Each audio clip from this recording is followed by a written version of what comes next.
Maaari na po tayong tumanggap ng katanungan mula sa inyo. Sunod na tanong mula kay Jean Mangaluz.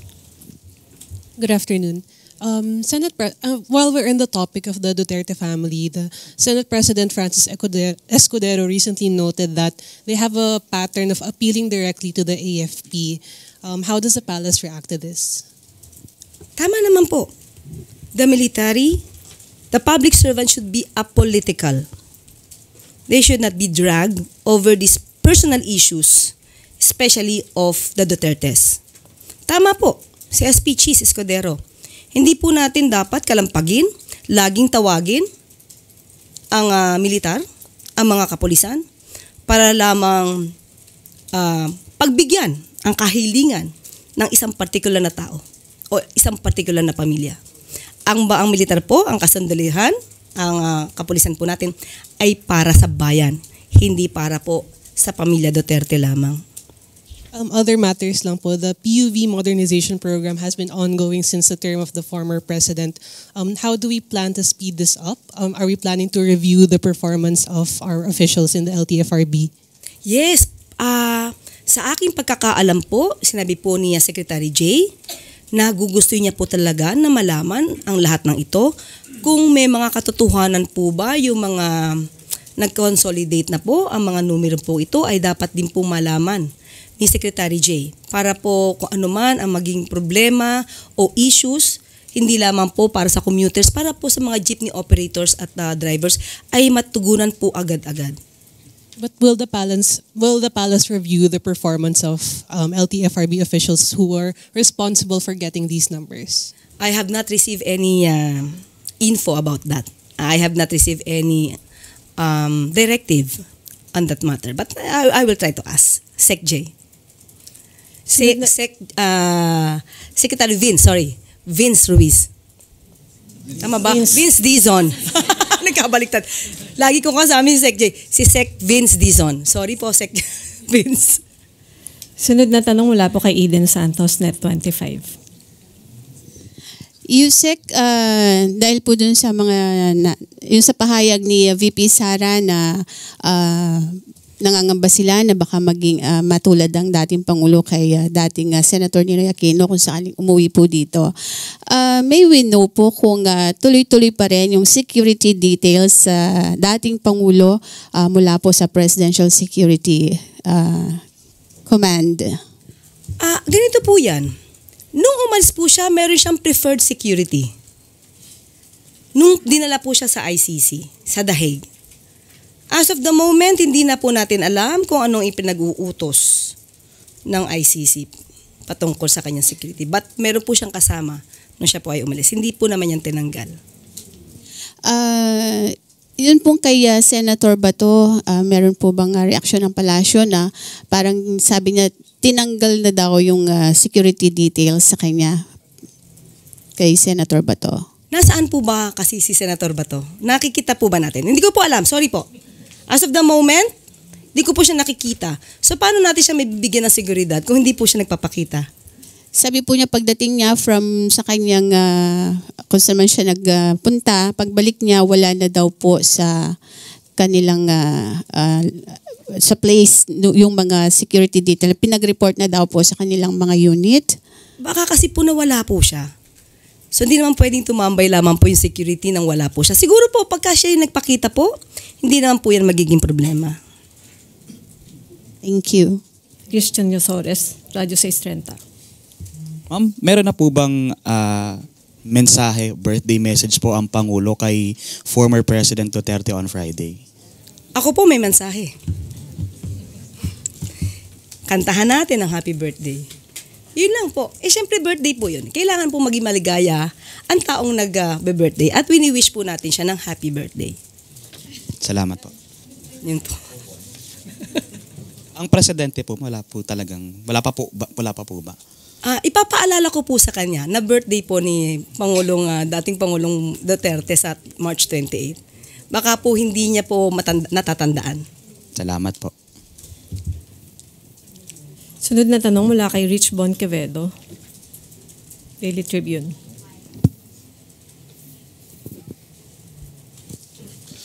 Good afternoon po, Yusek. Yes po. Following the photo of the First Lady which went viral over the weekend for allegedly being edited, on Sunday evening, she posted a new family photo like she usually does.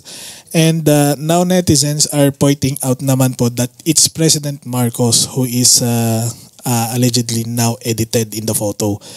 What is Malacanang's take on this since the photo po was posted on the First Lady's Facebook page? Nakakatawa po. Una, sino po ba nagsabing edited? Di po ba kung sila yung nagsasabing edited, i-prove nila na edited? Nandun po ba sila sa okasyon? Kasama po ba sila doon? Noong mga araw na yun ay nandun pa sila sa nasabing venue? Kung sino ang nagsasabi na lahat ay edited, sila po magpakita ng ebidensya. Follow up lang po, Yusek.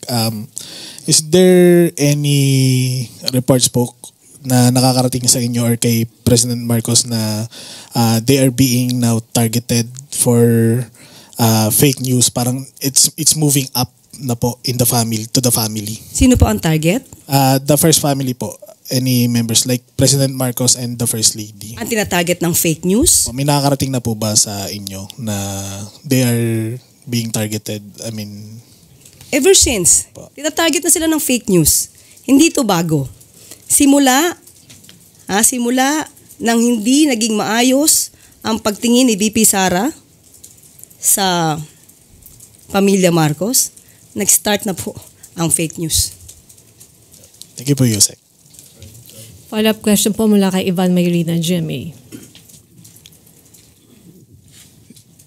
Yusek, is that an allegation that the fake news or whatever propaganda against the First Family is being carried out by supporters of VP Sara? Kasi nabanggit nyo ho, since hindi na sila naging okay, saka po nagsimula yung pagtatarget sa First Family ng ganito mga negatibong posts.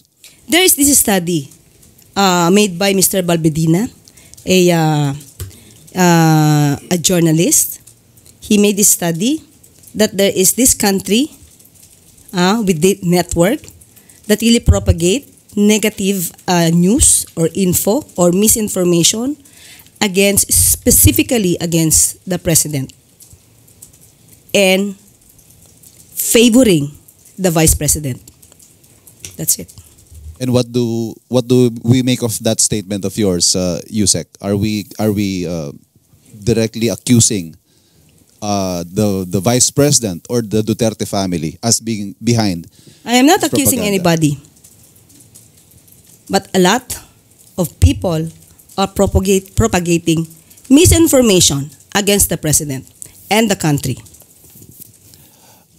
Yusek, nakakausap niyo ho ba ang Pangulo tungkol sa, or does he even read social media posts tungkol po sa current state of affairs right now as we speak, sa ngayon pong current political situation natin? May mga pagkakataon na... What are his thoughts on it? niya. Fake news ang iba. Ganon. Fake news. Kaya po tayo nandito para labanan yung mga fake news. Yan din po yung naging una nating naging trabaho. Kalabanin ang fake news. But does he view this with concern, with sadness perhaps? Ano ho ang pakiramdam ng Pangulo sa estado ng social media sa ngayon? In a way, he is slightly affected. So that's why they asked the PCO to do its job to counter fake news. Not only for himself, but for the country.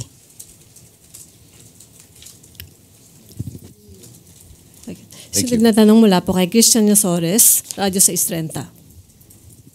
Mamatanong lang po namin kayo sa pahayag ng palasyo doon sa na-report kahapon na di umano ay bomb threat sa tanggapan po ng Office of the Vice President. Meron po bang rason o dahilan ang publiko para mabahala po sa mga ganitong klaseng report? Kasi marami po nag-uugnay nito sa pag-aresto pa rin kay dating Pangulong Duterte.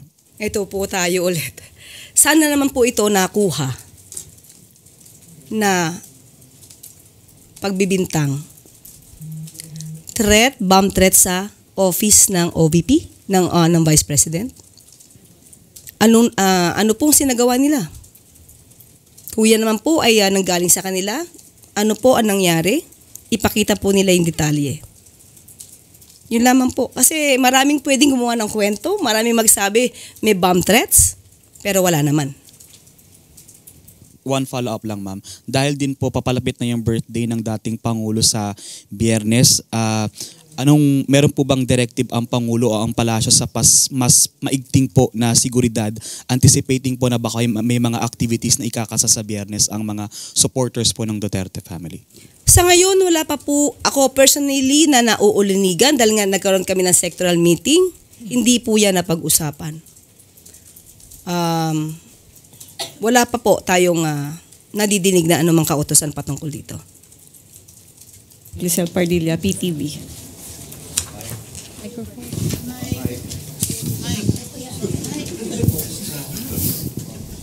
Good morning po, Yusek. Yusek, how does the administration anticipate the reduced transport time from Cavitex to SLEX impact food prices, particularly rice from Calabarzon and other essential goods? Thank you. Well, anyway, if we can reduce the travel time, it will definitely also reduce the fuel consumption.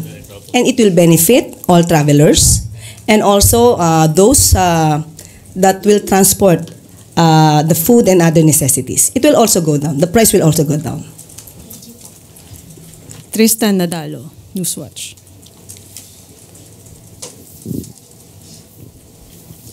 Hi, Yusek. Good morning po. Morning po. Okay. Yusek, sa isang interview po kay ICC spokesperson Fadil Abdallah, he thanked the Philippine government for showing commitment to international accountability mechanisms, and they also urge all countries, including the Philippines, to join or rejoin the Rome Statute. So how does Malacanang want to respond to this statement from the ICC spokesperson? Opo, nagpasalamat po sila sa ating nagawa. Kung ang nagsalita mismo po ay mula sa ICC, ipinapalagay natin ang ating naging pakikipagtulungan sa Interpol at ang ating pag-i-implement ng ating batas na RA 9851 ay walang nilalabag na batas. Sumasang-ayon ang ICC na ang pag-surrender natin sa dating Pangulong Duterte ay naaayon din sa kanilang batas o rules. At gusto ko lamang idagdag dito, kasi kung sila ay sumasang-ayon sa ating naisagawa, kamakailan lamang ay nabanggit din po ni Benito Ranque, yung co-convenor ng Bring PRRD Home.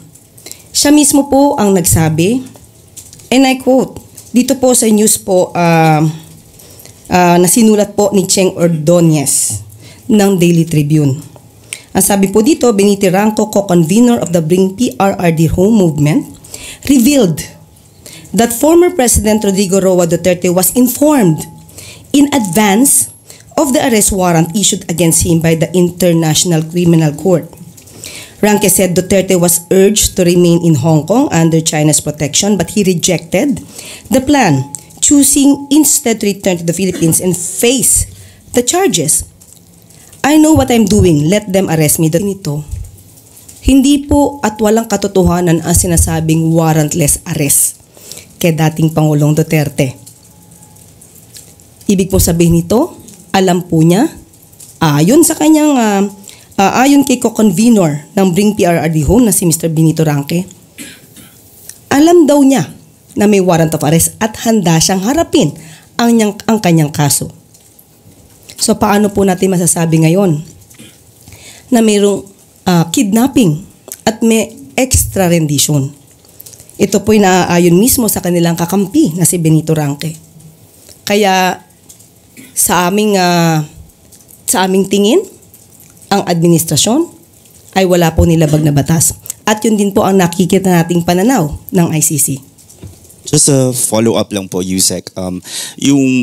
What's stopping the Marcos administration to rejoin the ICC? Ano po ba ang iniintay nating indicators for us to go back to the Rome Statute? And second po, sabi lang din ng ICC spokesperson, a freeze order on Duterte's asset may be released at any time, at any stage of the proceedings. May coordination na po ba with other government agencies when it comes to how do we go about this kind of order?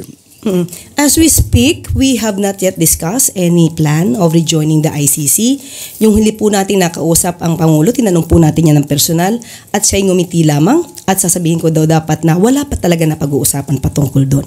When it comes to the alleged incoming freeze order to be issued by the ICC, there is no commitment on our part, on the part of the administration, if we will comply with any order issued by the ICC, considering that the ICC as of the moment has no jurisdiction over the Philippines. Sunod na tanong mula kay Alvin Baldassar, Radyo Pilipinas.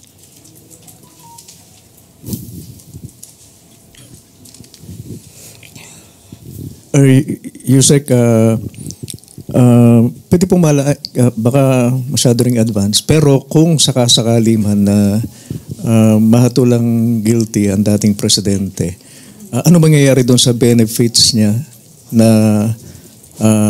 tinatanggap as former president? And just to educate us, Yusek, ano po ba yung benefits ng mga naging dating presidente ng Pilipinas? Ang benepisyo po ng Pangulo, ng dating Pangulo, magkakaroon po sila ng pension for life. Dati po ay 40,000 way back 1967. Pero ngayon po sa panahon po ni dating Pangulong Cory Aquino, ito po ay itinaas sa 96,000 pesos po na pension. At tax-free po yun. Kung pag-uusapan po natin kung magkakaroon man ng decision ng ICC, unang-una napaka-hypothetical. If ever man na ito ay papabor, wala tayong pag-uusapan tungkol sa anumang forfeiture of benefits. Kung ito naman po ay hindi papabor kay dating Pangulong Duterte, at kailangan pa rin po ng isang order mula sa korte dahil as of now, sabi nga po natin, ay wala pong jurisdiction ang ICC sa Pilipinas. So, maaari po siguro, hindi po natin alam kung kailan matatapos ang kaso. At hindi po natin alam kung sa ngayong kasalukuyan o sa susunod na magiging presidente po. You said clarification lang doon sa 96,000 pension. Monthly ba yun or? Sa aking pagkakaalam po ay annual. Annual? I-check ko lang po Parang monthly. Monthly, okay. Yes, monthly. Thank you po, Yusek. Dati po yung sa 5059 na batas. So ngayon po nag-increase po ng 96,000. Salamat po, Yusek. Sunod po mula kay Leth Narciso, DZRH.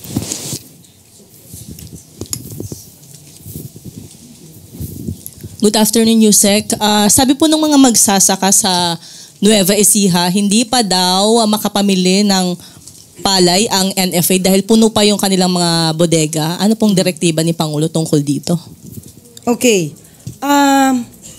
Kinausap po natin si Yusek Larry Ignacio at ang sabi po niya ay wala naman daw pong bodega na punong-puno na.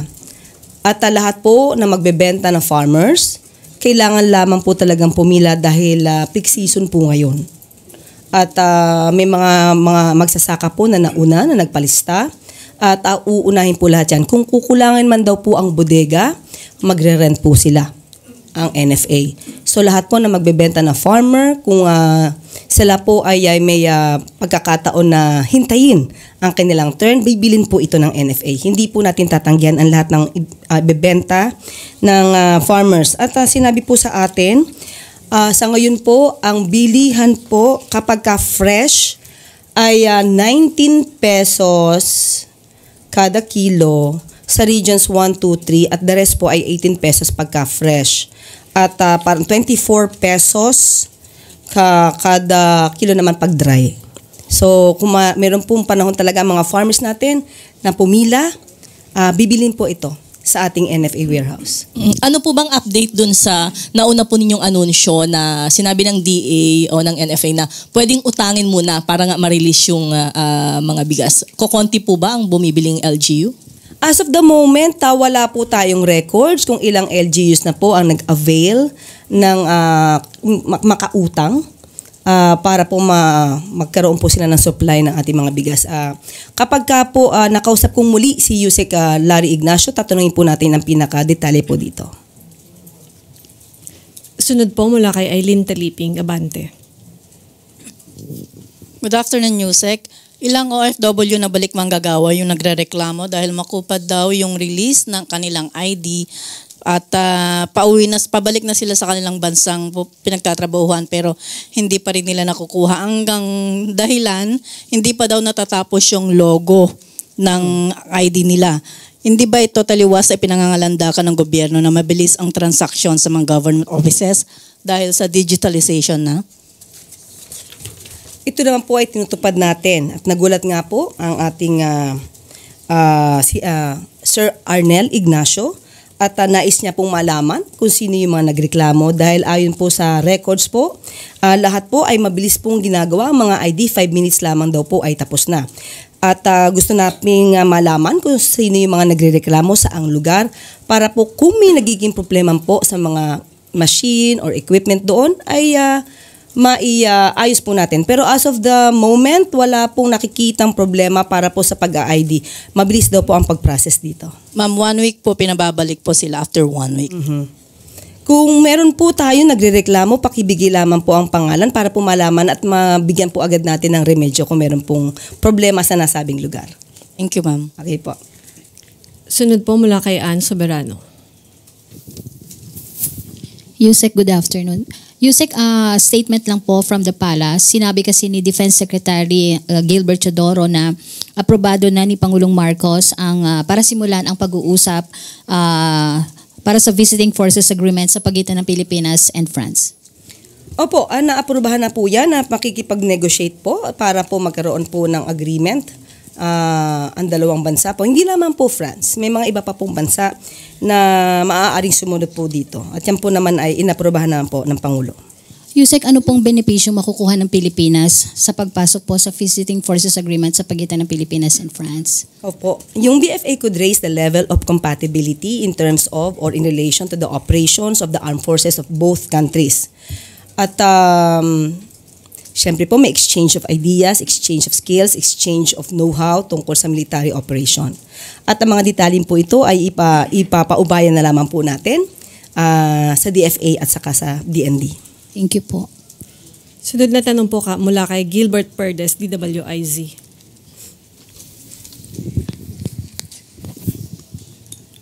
Magandang hapon po, Yusek. May inilulunsad pong global campaign yung ilang grupo ng mga OFW po, particular yung Maisog Croatia sa Europa, kung saan ikakasa daw po nila yung Zero Remittance Week mula March 28 hanggang April 4. Parte daw po ito ng kanilang kampanya para po maibalik sa bansa si dating Pangulong Duterte. Ano pong reaksyon ng Malacanang dito, lalo na't may potential po itong epekto sa ekonomiya ng bansa at syempre malaking parte po ng GDP ng bansa ay mula ho sa remittances ng mga OFW. Of course, mas gugustuhin po natin na maging mahinahon ang bawat Pilipino sa ganitong klaseng issue. Sana po ay malaman din po nila na ang pamahalaan at ng gobyerno ay tumutupad lamang sa ating batas. At may mga Pilipino rin naman po na nagreklamo, nag-file ng complaint laban sa dating Pangulong Duterte. Sana ay maging patas din po sila sa kanilang pananaw para po maibsan ang anumang pwedeng kahinatnan ng kanilang gagawin. Pero siyempre po, kung hindi po sila magkakaroon at hindi sila magre-remit ng kanilang mga maaaring ipadala sa mga pamilya nila, hindi lamang po gobyerno maapektuhan, pati ang kanilang mga pamilya. So, sana po ay maging mahinahon tayo sa ganito mga klaseng issues. Thank you po. Sunod po mula kay Raquel Bayan, Radyo Pilipinas. Yusek, good morning po. Yung Chinese Maritime Militia, nag-install na naman po sila ng floating barriers sa Bajo de Masinloc. Nakarating na po ba yun kay Pangulong Marcos? And ano po yung next move ng government para doon? Actually po, nakausap po mismo natin si Commodore Triella at ang anumang operasyon na gagawin nila ay hindi po natin maaaring i-expose pero tiwala po tayo sa ating Coast Guard, sa ating sa DND po, sa kanila magiging desisyon patungkol po dito. And then Yusek, last 2023, pinag-utos po ni Pangulong Marcos yung pagtanggal ng mga floating barriers. Then before, should we expect the same po dito sa? Wala pa po tayong nadidinig na may ganitong klaseng plano. Hintayin na lang po natin kung ano maaaring maging report at ano maaari maging action po ng nasabing mga ahensya. Alright. Yusek, baka pwede na lang po kayo makahingi ng update regarding dun sa sectoral meeting kanina with PBBM. Kanina po ay nakipag-meeting po tayo para po doon sa mga housing projects at doon sa napakaganda pong mga proyekto po ng Department of Agriculture. So marami pong pabahay na pinaplano po at yung po mga food hubs sa mga cold storage ay nakalinya na rin po yan. So yan po ay kumbaga kailangan po na maayos pati budget po sa lahat para po magampanan ng bawat ahensya yung kanilang mga proyekto para sa taong bayan. Sunod na tanong po mula kay Maricel Halili, TV5. Magandang hapon po. Yusek, kahapon nag-Facebook Live si Attorney Harry Roque and he mentioned a few points. Number one, he has once again reiterated his call for another people power revolution. Sabi niya there's nothing wrong with that because he was just asking for a peaceful gathering. Your thoughts on that? Peaceful gathering? For what? For what? Anong purpose? When they can discuss this over YouTube channel nila, over social media accounts nila, and for what is that gathering? If they really for peace, why are they asking for the resignation of PBBM? And another point, meron po siyang nasabi na during the time of former President Duterte, nagalit daw si First Lady Liza Araneta Marcos kasi hindi ibinigay kay PBBM yung position as Agriculture Secretary. Is there a truth to that? Fake news? Fake news. Prove it. So ibig sabihin, hindi nagkaroon ng discussion between former President Duterte and PBBM about a particular position during his time. Patunayan niya po muna bago tayo magkomento. Thank you, ma'am. Okay. Doon po sa batas na RA 5059, lumalabas po kasi na 40,000 ang pension kada taon. Yes, that's 1967. So, ni-raise lamang po siya sa, kung di ako nagkakamali, is 96,000. Yun lang po ang nakita ko at i-double check natin kasi ang napalitan lamang po yung amount. Kung yung monthly or yearly, aking pong i-double check. Kasi panahon din po yun ni dating Pangulong Cory. Siguro yung halagang 96,000 ay malaki pa po. Bata pa po kasi tayo nun. Wala pa po tayo mga muwang. Maricel Halili, TV5. Hi, Yusek. Magandang umaga po. Yusek, what do you want to tell to Vice President Sara Duterte following her statement that the Philippines is on the way to dumpster? Nawawala na raw po kasi yung pag-asa ng mga Pilipino. Nawawala ang pag-asa ng mga Pilipino. Hindi ba siya yung nawawala sa Pilipinas ngayon? Well, anyway, siguro sinasabi niya yan na road to perdition na tayo. Bakit? Dahil hindi niya naman nakikita kung ano ang mga ginagawa, mga proyekto, programa na isagawa na at naitulong na ng pamahalaan sa taong bayan. Dahil malamang ay hindi siya nanonood ng ating press briefing everyday. At hindi rin naman siguro siya nanonood ng mga programang ipinapalabas sa PTV4 at saka sa RTVM. Talagang mabubulagan siya kapag hindi po niya inaalam kung ano ang naging trabaho at magiging trabaho ng administrasyon sa pangunguna ni Pangulong Marcos. Okay, now, hindi ba mas magiging mapupunta tayo sa dumpster kung ang magiging Pangulo natin o ang magiging leader natin ay ang mga katulad nila VP Sara, mas na inuuna pang magpunta sa abroad, magsilbi sa isang tao, although tatay niya po yun, pero marami pa rin pong Pilipino na umaasa sa kanya bilang vice-presidente. Mahirapan po tayo magkaroon ng Pangulo kung lagi po nasa abroad at hindi po ginagawa ang trabaho dito sa Pilipinas. Ma'am, does it mean that this is the right time for the Vice President to come back and do her job? Is that what you're saying? Obligasyon po niya maging vice-presidente. Alam niya po dapat ang obligasyon bilang vice-presidente. Sabi nga natin, ang Pangulo natin na sinasabi niya na mukhang wala na tayong pag-asa, nasa Pilipinas, nagtatrabaho. Araw-araw, may inaanunsyo tayong good news. Pero ang Vice Presidente, nasaan? Ivan Maylina, GMA7. Idugtong ko na po since nabanggit yung Department of Health. USEC anti-smoking advocates are criticizing government, specifically Health Secretary Ted Herbosa and even the DSWD, for accepting and taking part in a turnover ceremony of mobile health clinics from a tobacco company, citing that it is in violation of a DOH and civil service circular which restricts government officials from engaging with the tobacco industry. This turnover incidentally was held at the Palace grounds in the presence of the First Lady. Any comment from the Palace?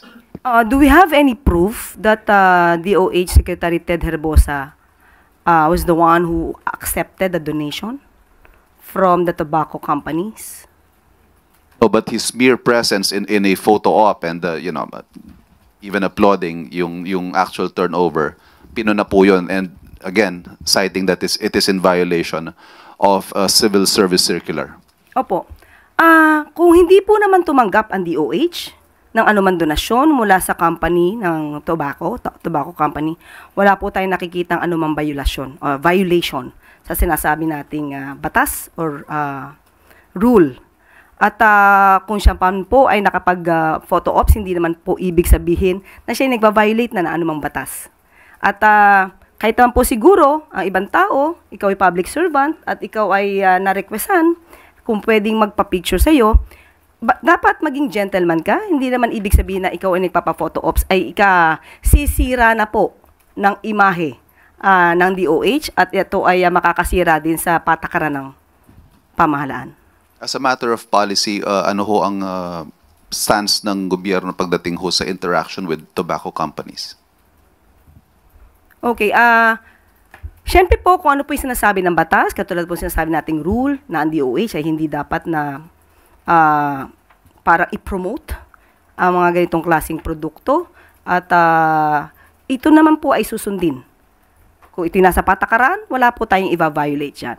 Pero kung may mga pagkakataon po na nagbibigay ng donasyon, ang sino man po, at ito yung ikakabuti naman po ng pamahalaan, basta walang violation ng anumang rules at batas, hindi po tayo tatanggi sa anumang tulong na ibibigay ng private companies o ng sino mang ahensya o ng organization. Ma'am, on the issue of the former president, ang posisyon po ng mga taga-suporta ni dating Pangulong Duterte is that the Philippines has a perfectly functioning judicial system and especially under a different administration over which he has no more influence. Kung dati ho, hindi daw ma-prosecute si FPRRD dahil masyadong mataas ang kanyang posisyon at malawak ang kanyang impluensya. Ngayong iba na ho ang administrasyon, bakit hindi na lang daw dito sa termino ni Pangulong Marcos? Although nasagot na po natin ito, ulit-ulit na lang po yung kanilang issue. Unang-una po, sinabi po nga natin na nauna na po kasi nag-imbestiga ang ICC, ang mga prosecutors ng ICC.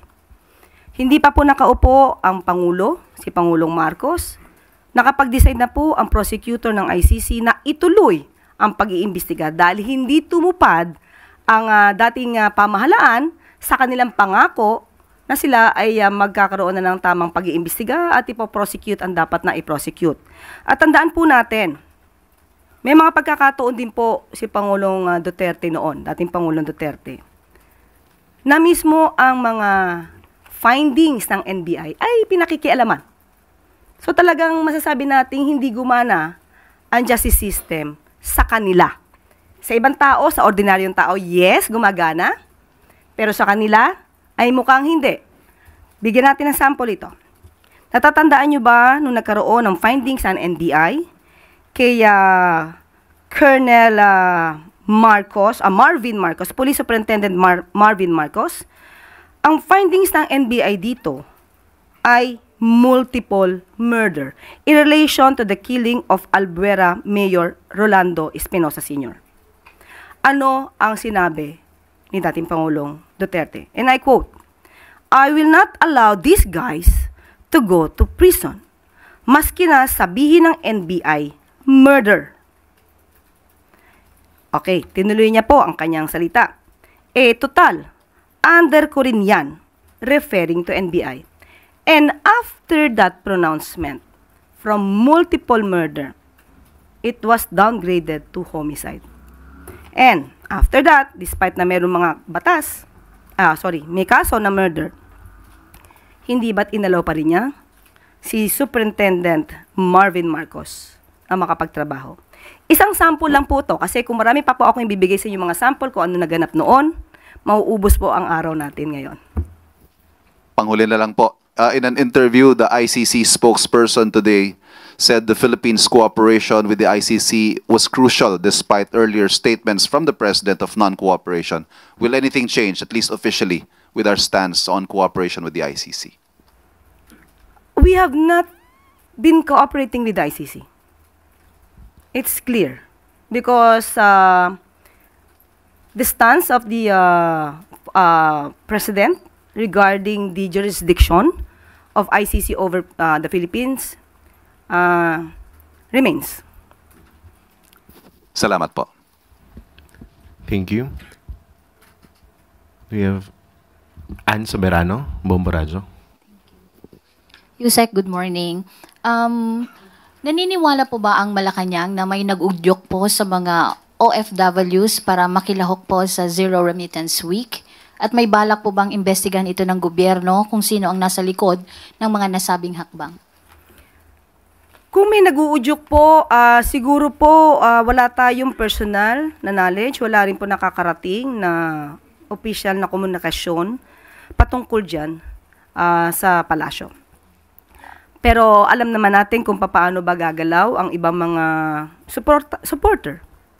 Pero nung natin pong sinagot ang patungkol dito na zero remittance, nakita ko po sa ibang mga comments na yung mga ibang OFWs ay sinabi nilang hindi sila lalahok dahil magugutom ang kanilang pamilya.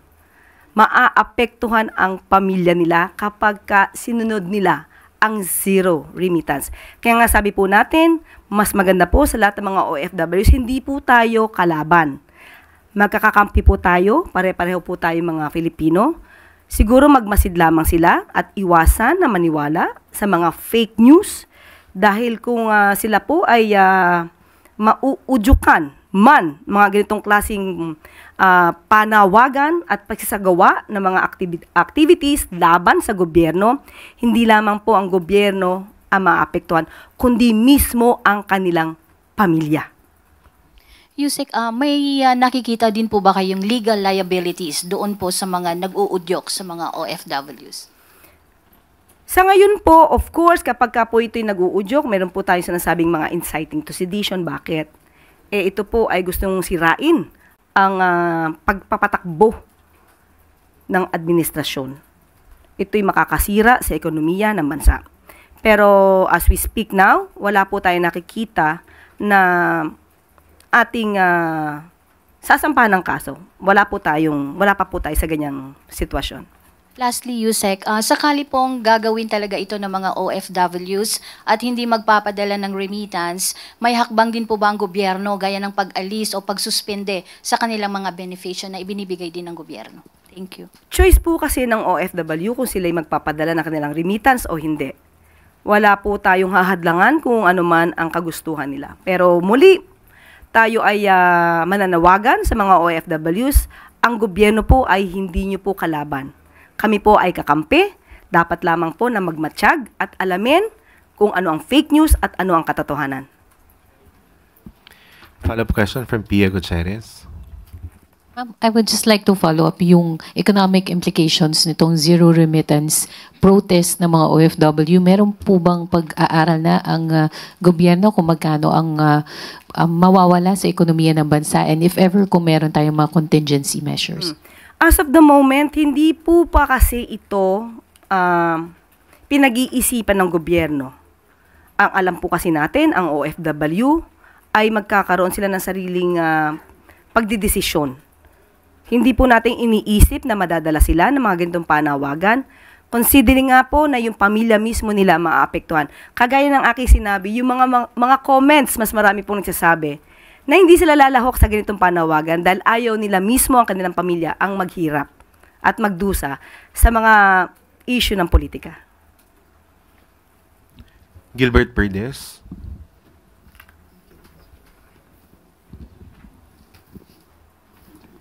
Good morning po, Yusek. Tungkol pa rin po doon sa remittance po ng mga OFW.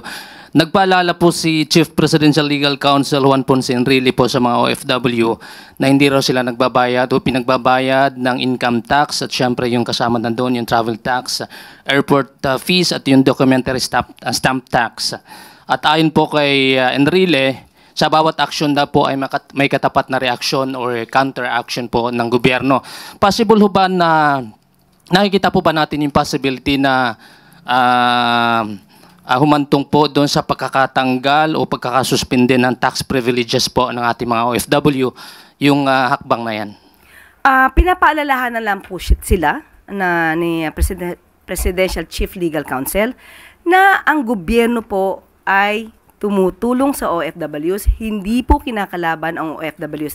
At ipinapakita rin po ni JPE na ano ba ang maaaring makuha nila na ayuda mula sa gobyerno. At hindi po natin sisikilin. Sabi nga po natin, hindi po natin sisikilin kung ano man ang maging kagustuhan ng mga OFW kung sila magpapahatid ng kanilang remittance o hindi. Huwag lamang po silang lalabag sa batas. Yun lamang po. Follow up lang po. Ano po, kung alam na po ng Pangulo, alam na po ba ito ng Pangulo yung issue ito at ano po yung directive ng Pangulo kung meron man? Nalaman na po ito, especially at nagbigay na nga rin po ng mensahe ang ating Presidential Chief Legal Counsel. Sabi ko nga po kanina ay wala pa po tayong ginagawang anumang legal na aksyon dahil alam po natin ang OFWs po ay mayroon silang sariling pag-aanalisa sa mga pangyayari. Tuesday New, DZBB.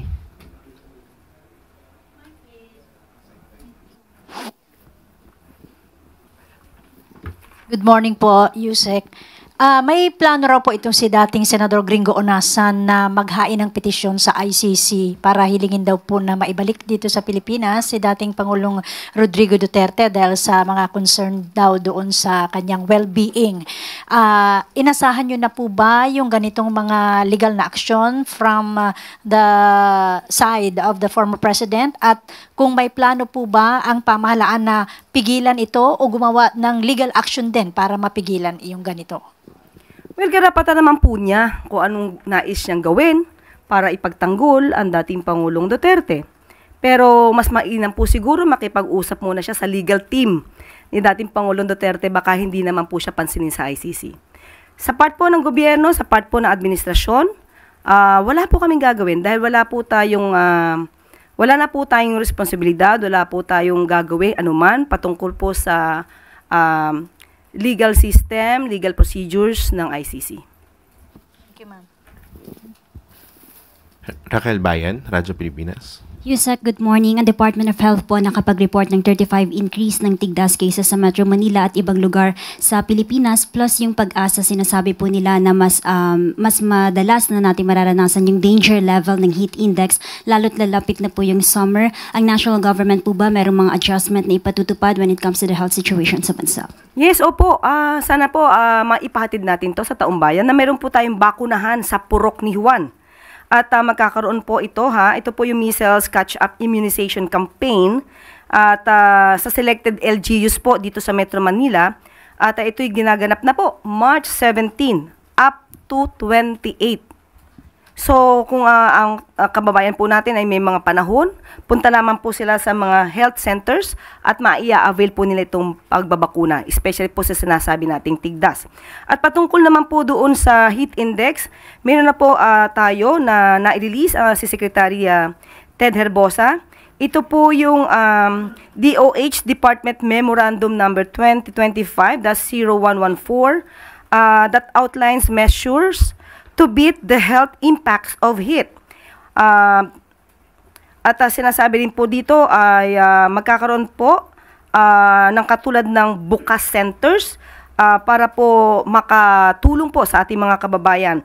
At may magkakaroon din po tayo ng public health literacy, establishment of cooling centers, climate resilient health infrastructure that includes hydration stations. So ito lang man po ay isa sa mga programa na isinasagawa po ng pamahalaan sa tulong na rin po ng DOH.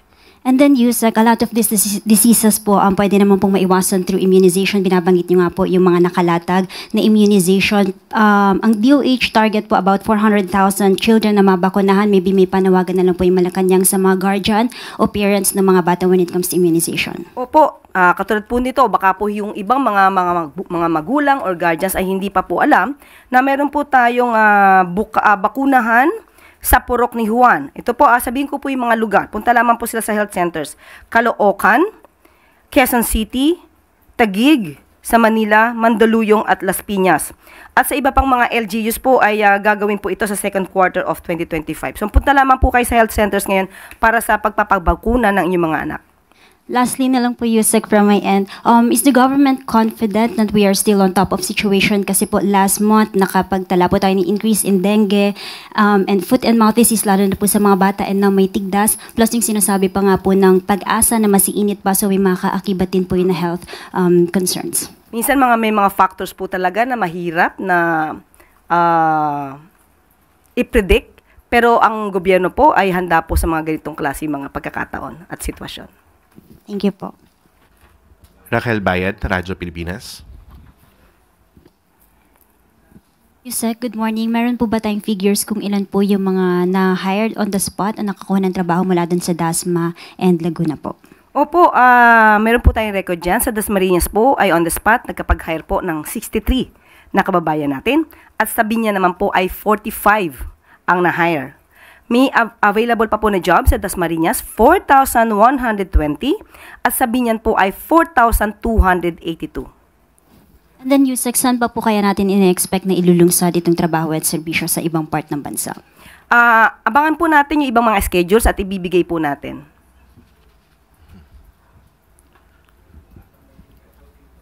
Clay Perdilla, PTV.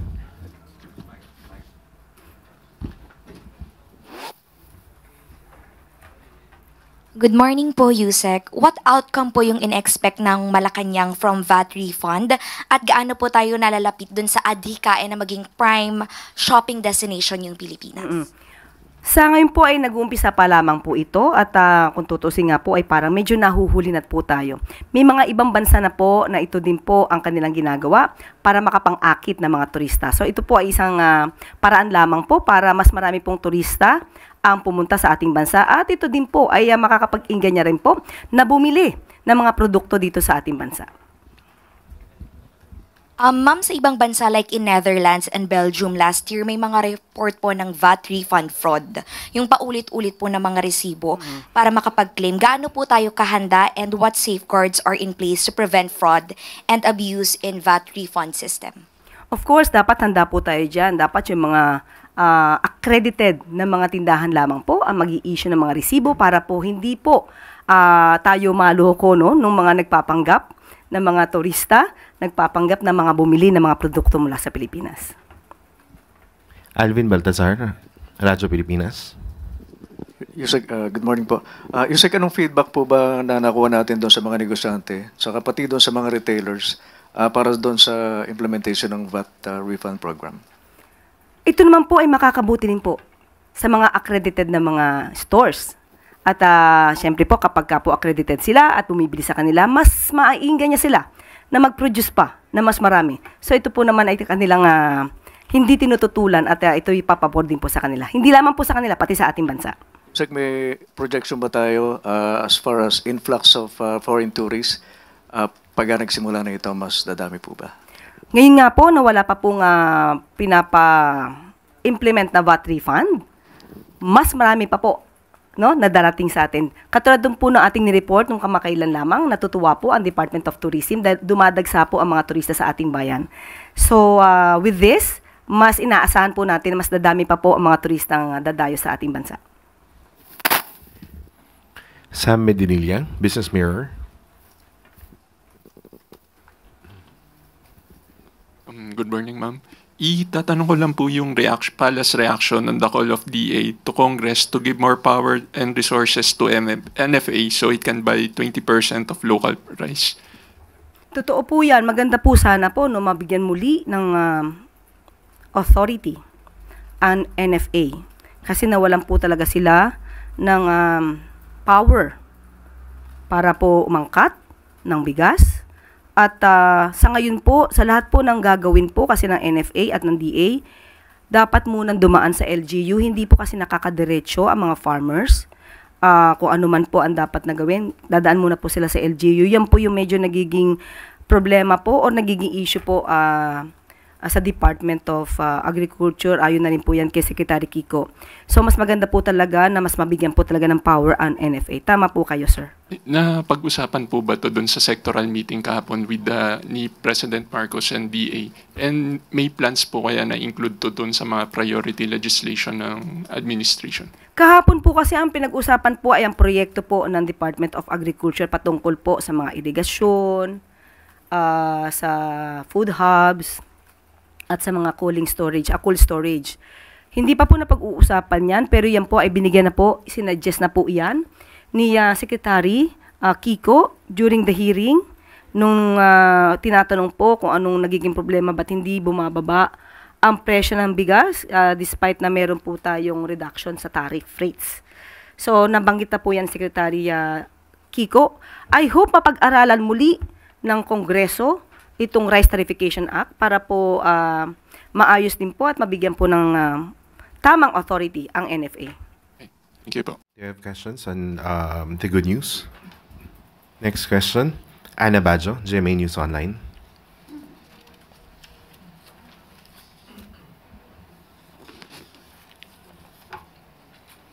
Good morning, Yusek. Ma'am, may we just get your reaction on the recent pronouncement made by Senator Amy Marcos that by repeatedly invoking the executive privilege, it seems that the government witnesses are hiding essential facts doon po sa arrest ni former President Rodrigo Duterte. Sana po malaman din po ni Senator Amy Marcos kung ano po bang ibig sabihin ng executive privilege. Ito naman po, executive privilege po is a constitutional doctrine that allows the president and high-ranking officials, executive officials, to withhold some sensitive information. Especially kung ito po ay magkakaroon na po ng encroachment ng isang branch over to another branch. Kasi ito pong executive privilege is rooted from the separation of powers. So may mga pagkakataon po talaga, including po yung mga issues concerning national security, diplomatic relations, military affairs, and internal deliberations within the executive branch. Hindi po ito dapat nais na po publiko. So magkakaroon po ito ng undue encroachment by one branch of the government over another. So wala po tayong itinatago. May mga pagkakataon lamang po na yung ibang mga napag-usapan ay hindi dapat isinapopubliko. Doon sa kanyang preliminary findings, ngayon niya lang nilabas na sabi niya, it was found out that the Philippines had no legal obligations to arrest and turn over the former president to the ICC. And meron daw pong mga glaring violations, though hindi niya minention, doon sa rights ni former President Duterte. Ganyan po ang kanya magiging opinion kung ang kanyang mga nakausap ay ang mga Duterte supporters. Pero kung titignan po natin ang ibang mga experts, katulad po nila Justice Carpio, Attorney Butuyan, at yung ibang mga nagsasabi patungkol sa batas natin na RA 9851, maiiba po ang kanyang tingin sa nasabing issue. And sana po tignan niya rin po kung ano ba sinasabi natin. Wala tayong legal obligation, pero meron po tayong batas na sinasabi sa RA 9851. Ito may sinasabing prerogative na makipagtulungan sa Interpol, but still, meron tayong commitment sa Interpol. But again, ang sumusunod lang, ang gobyerno ay sumusunod lamang sa RA 9851. In relation to that, may we get your reaction on Senator Amy officially withdrawing from the Alyansa? Ano po yung naging reaction ni Presidente dito, and what does it say about the relationship between the siblings, ma'am? Sa ngayon po, siya naman po ang nagsabi na siya ay kumakalas na sa Alyansa dahil lang sabi niya ay hindi yata pareho ang kanilang mga adhikain, ang advokasya. Kung hindi po talaga nalilinya ang kanyang mga paniniwala, sa paniniwala ng Alyansa, mas maganda po siguro talaga na siya ay umalis dahil kundi niya pa paniniwalaan ang mga programa ng alyansa, hindi po talaga magkakaroon ng magandang relationship. Pero lahat pong ito ay ipapaubaya natin sa campaign manager na si Congressman Toby Chanco. But ma'am, does her statement show that there could be a deeper rift between the two siblings? Kasi ma'am, meron siyang binanggit ngayon na tinake against daw, allegedly ni Presidente, yung investigation niya sa pag-aresto kay Duterte. Wala po tayong nadidinig na anumang salita mula sa Pangulo. Siya lamang po ang nagsasalita ng mga bagay-bagay na katulad ng ganyan. Siguro yan po yung kanyang pananaw. Pero sa Pangulo po, wala po tayong madidinig. Thank you, ma'am. Follow-up question, Pia Gutierrez, ABS-CBN. Nabanggit din po ni Senator Amy Marcos that tracing the timeline of the events leading to the arrest, the administration only changed its tone from non-cooperation to cooperation with the ICC as the political relationship between the Dutertes and the Marcoses soured, or the Dutertes and the administration soured. Your comment on this one? Basta po sa atin po, nung ginawa po ito ng pamahalaan ng administrasyon, wala pong ibang sinunod kundi kung ano yung nasa batas at kung ano po yung obligasyon natin sa Interpol. Kung meron po siyang ibang pananaw, siguro personal niya pong pananaw yan. Kung meron siyang ibang naiimbestigahan, sabi nga po natin, maging patas ang kanyang pag-iimbestiga. Imbestigahan din po niya, gawin niya rin pong resource person hanggat maaari, yung naniniwala sa ginawa ng administrasyon na isurrender ang dating Pangulong Duterte sa ICC. So again, ma'am, it didn't have anything to do with the relationship between the Marcoses and the Dutertes, yung naging pag-arrest. Wala po tayong pine-personal dito. Kung ano lang po ang sinasabi ulit ng batas at kung ano yung nagiging obligasyon natin at magiging commitment natin sa Interpol, yun lamang po ang ating gagawin. Wala pong personalan dito. Follow-up question from Maricel Halili, TV5. Ma'am, do you consider, or does the administration consider Amy Marcos a loss from the Alianza? You consider her?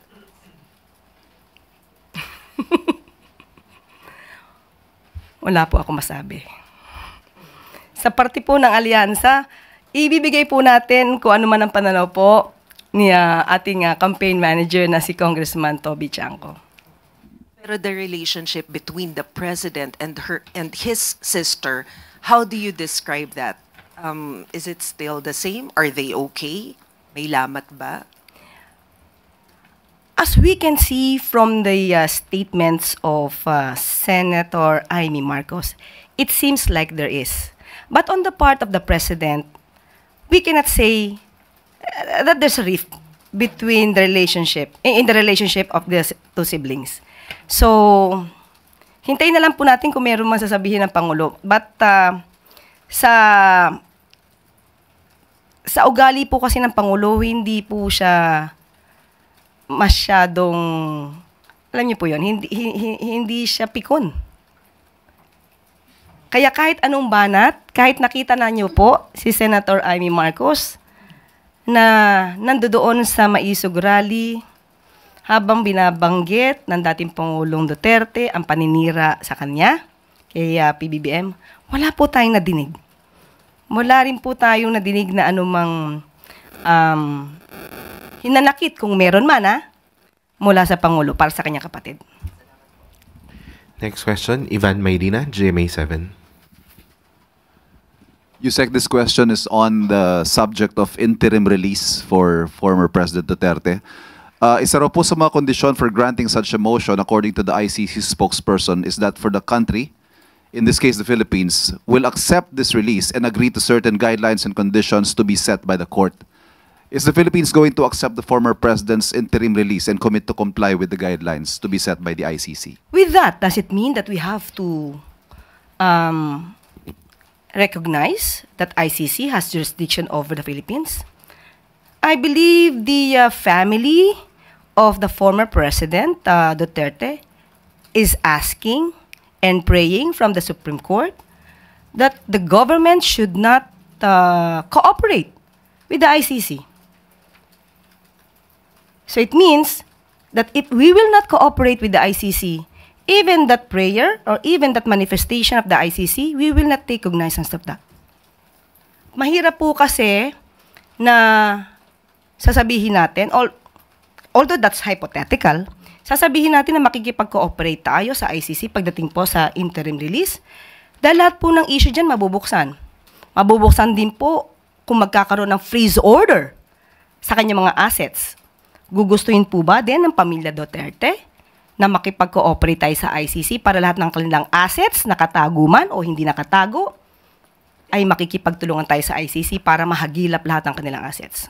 Which means it's a sword that cuts both ways, if I understand what you're saying. So, it's a no-go. Ibig sabihin po, ang interim release as far as the Philippine government is concerned. Though it's hypothetical, but as we speak now, we do not recognize the jurisdiction of the ICC over the Philippines. So, that's it. Thank you. Follow-up question, Eden Santos. Good morning po, Yusek. Ano po yung reaction natin dun sa ulat na mismo ngang Marcos administration po ang nagbigay ng mga ebidensya sa ICC regarding po dun sa crimes against humanity kay FPRRD? Mismong administrasyon? Administrasyon ng... The Marcos, yun po ang bangkit dun sa parang the two families are being at war na sinasabi ng ICC officer. But originally first they are at peace. So, nabanggit nila doon na ang Marcos ang nagbigay ng mga evidence at willing na raw pong makipag-cooperate or prepared to cooperate ang Pangulong Marcos. Mas gugustuhin po natin kung mas kompleto po ang detalye ng inyo pong tinatanong. Sino, kung meron man, sa pamilya Marcos ang nagbigay ng mga dokumento. Dahil wala po tayong alam na nakipag-cooperate mismo ang pamilya Marcos para sa ICC. Mas maganda po kung madidetalye po yan para po mas maganda po ang ating maging tugon. Regarding dun sa ano po ni Ivan, kahit po ba ang mga Pilipino ay gustong pauwiin si dating Pangulong Rodrigo Duterte, ang gobyerno po ba natin, kahit man lang sa humanitarian aspect ng ating gobyerno, hindi po tatanggapin ng Marcos administration yung binabanggit na interim release sakali po? Ibabalik ko ang tanong. Tanungin natin doon sa mga nagsususog patungkol dyan. Tatanggapin na ba dapat ng Pilipinas ang jurisdiction ng ICC? Ipapa-withdraw na ba nila ang kanilang mga petition na sinampas sa Supreme Court na patungkol sa dapat hindi tayo makapag-cooperate sa ICC? Tatanggapin din po ba nila na lahat ng utos ng ICC ay ating i-recognize, pati yung pag-freeze ng kanilang mga assets? So lahat po yan, dapat ibalik po natin ang tanong. So hindi po ba pwedeng gawin ng gobyerno na tanggapin lang dahil do sa kasama sa binabanggit po ng ICC na kapag binigyan ng interim release ang government ng Pilipinas ang tatanggap or ang Pilipinas, doon sa point lang na gano'n. So kailangan balikan po from the start na tayo ay umatras or umalis as ICC member. Hindi po tayo basta-basta maaaring mag-initiate na anumang aksyon. Dapat manggagaling yan sa pamilya Duterte. Dahil sila po ang may mga kaso na isinampas sa Supreme Court. Magiging conflict po yun sa kanilang mga opinion, sa kanilang mga paniniwala na ang ICC ay walang jurisdiction sa Pilipinas. So hindi po tayo makakakilos patungkol dyan.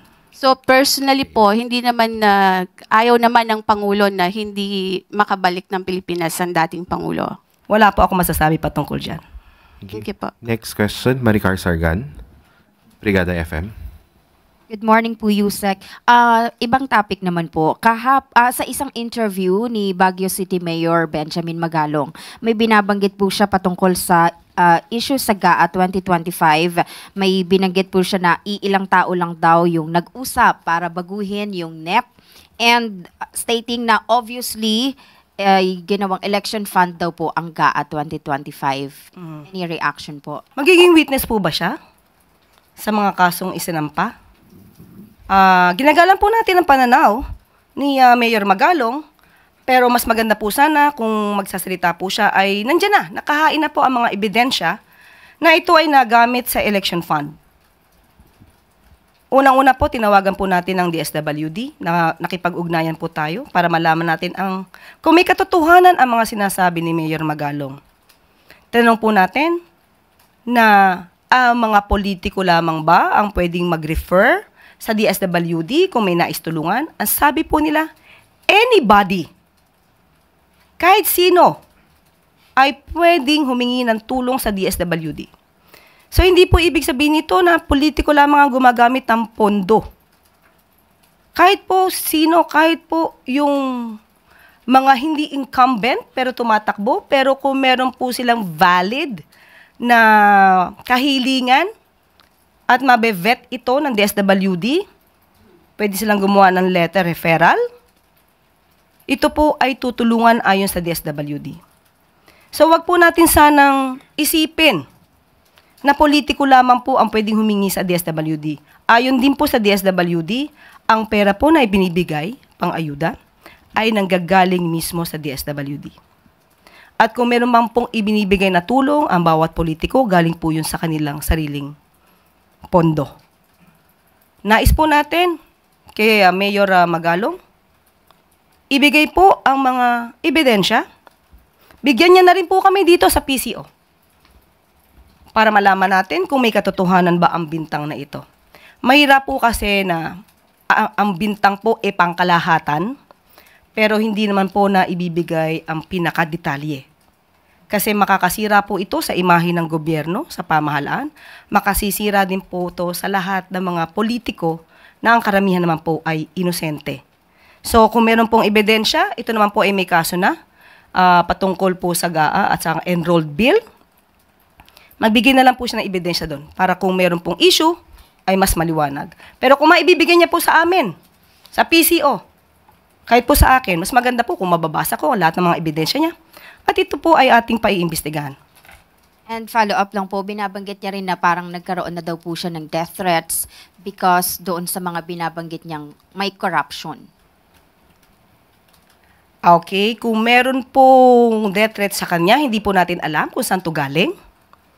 Kung mapapatunayan din po niya na ito ay galing sa kanyang di umanong pag-expose dito sa election fund patungkol sa GAA, mas maganda po, dati naman din po siya na naging parte ng PNP.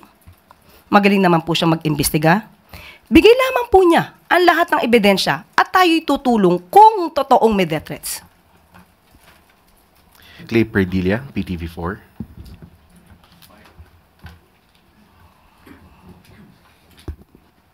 Good morning po, Yusek. Yusek, how will tripling NFA rice allocation for vulnerable sectors balance support for consumers and farmers, lalo na po in terms of warehouse decongestion ng NFA? Thank you.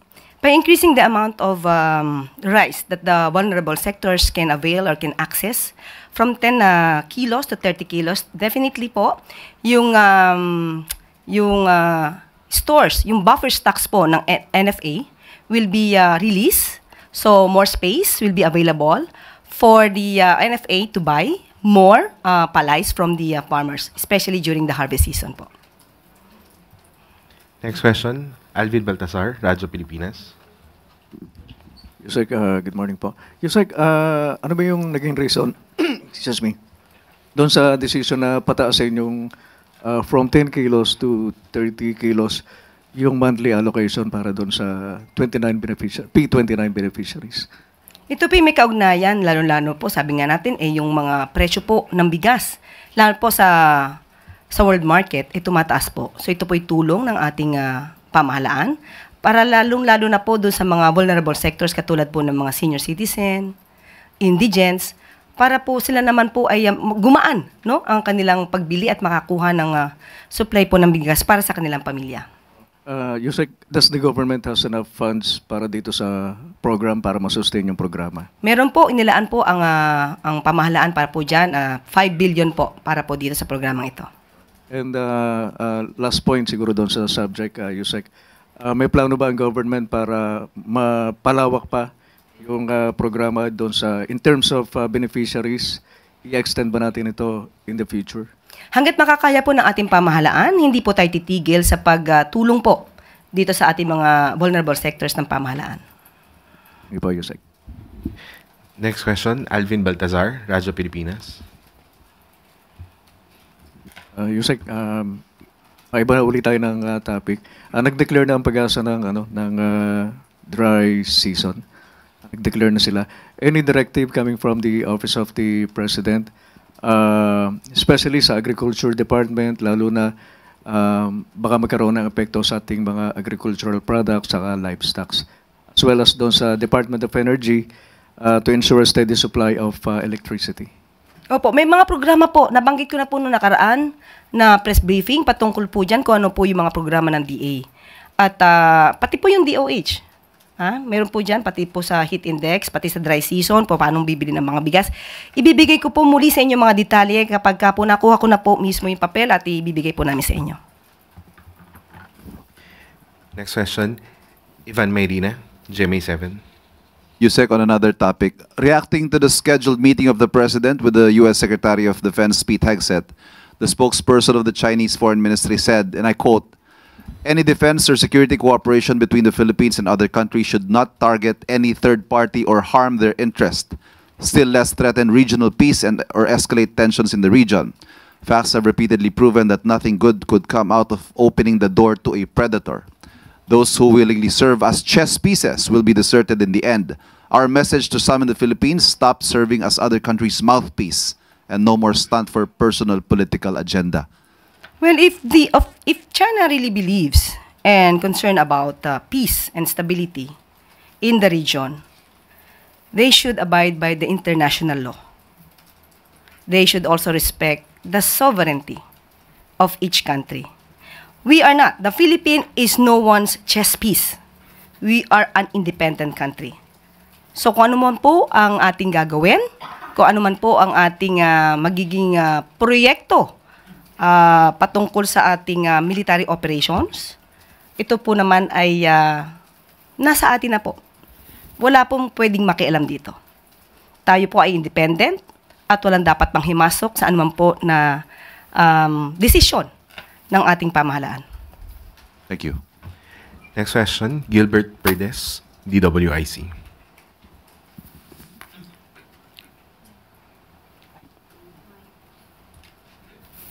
Morning po, Yusek. Pumalo daw po sa 5.8 billion ang nawala po sa mga financial institutions na pinangangasiwaan po ng BSP na mula daw po sa mga cyber attacks noong nakarang taon. Nagkaroon daw po ng pagtaas na 2.6% kumpara sa 5.6 billion pesos na nawala naman noong 2023. Ano pong ginagawang hakbang ng pamahalaan para ma-counter yung mga gantong problema, para maprotektahan po yung ating mga financial institutions? Actually po, nakausap po natin ang pamunuan ng BSP at magbibigay po sila ng official statement patungkol po dito. Pero in line with that, atin po ding hinihikayat na magkaroon din po ang mga bangko, mabago ang kanilang mga internal policies patungkol po dito. At tayo din po ay magkakaroon ng mga infomercials at mga dissemination na information or information dissemination patungkol po sa paano maiiwasan ng taong bayan ang ma-scam. So, kasi po, nag-i-evolve po talaga ang paggawa ng krimen. So, kailangan din po ang mga proyekto natin, yung ating mga panuntunan dito ay dapat nag-a-upgrade din po. So, yun po, pansamantala, yan pa lang po ang ating masasabi pat hihingi po natin ang pinaka-official statement po dito ng BSP. Thank you po. Next question, Let Narciso, DZRH. Good morning, Yusek. Nasa balita po na ang BCDA at Manila International Airport Authority ay pumirma sa lease agreement at nakapaloob dito ang 3-year option period to decide whether to purchase the 61-hectare na IA Terminal 3 property. May basbas po ba ng Pangulo yung pagbibenta ng property? Meron pa naman pong 3 years po tayo para mag-decide kung kailangan maibenta to o hindi. So as of the moment, wala pa pong pinag-uusapan patungkol dyan. Pero aware naman po tayo dun sa concerns about privatization, including po yung possibility ng prioritizing yung profit over public interest. Na-consider po ito dun sa planong yon? Kasama po kasi yan sa isang MOA at sa batas din po. Pero sabi nga po natin, hindi pa po napag-uusapan po talaga kung bibili ba o ibibenta itong nasabing property. Raquel Bayan, Radyo Pilipinas. Good morning po, Yusek. The National Bureau of Investigation is planning to coordinate with the Interpol when it comes to bringing home the fake news peddlers residing overseas. Po, do you see this as a positive development when it comes to our fight against fake news and disinformation? Opo, dapat noon pa po. Dumadami na po ang mga fake news vloggers at dapat noon pa po nasimulan to. Kaya maraming salamat sa NBI. And on another topic, Yusek, yung victory po ni Alex Ayala sa quarterfinals ng Miami Open sa tennis po. Gumagawa po kasi siya ngayon ng kasaysayan sa international stage. How important is this for the Philippines? Isa po ito sa napakalaki pong tagumpay ng isang Pilipino. Ang Malacanang po, ang palasyo po, ang Pangulo po ay ipinagmamalaki ang katulad po ng ating mga Pilipino na nagbibigay po ng karangalan sa Pilipinas. So, congratulations sa ating kababayan at hindi pa po dito nagtatapos ang ating pasasalamat sa mga kababayan natin na nagbibigay ng karangalan sa Pilipinas. Thank you po. Ace Romero, Philippine Star. Yusek, I will just ask for additional details dun sa magiging meeting ni President Marcos with Secretary Hegseth tomorrow. Hindi po ako makakapagbigay sa ngayon. Ang DFA at ang DND lamang po ang magbibigay ng official statement patungkol po dyan. Pagka po nabigyan na po tayo ng anumang direktiba or announcement patungkol po dyan at mga plano, ibibigay po namin sa inyo agad. Follow up. Gilbert Perdes, DWIZ.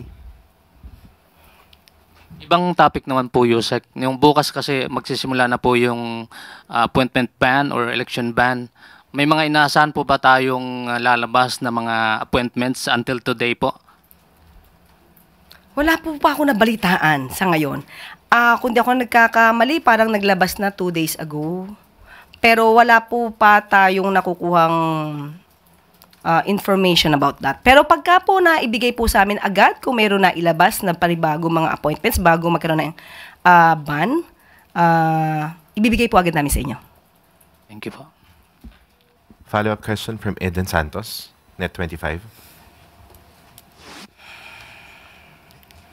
Good morning po, Yusek. So since hindi nyo tinuturing na divisive yung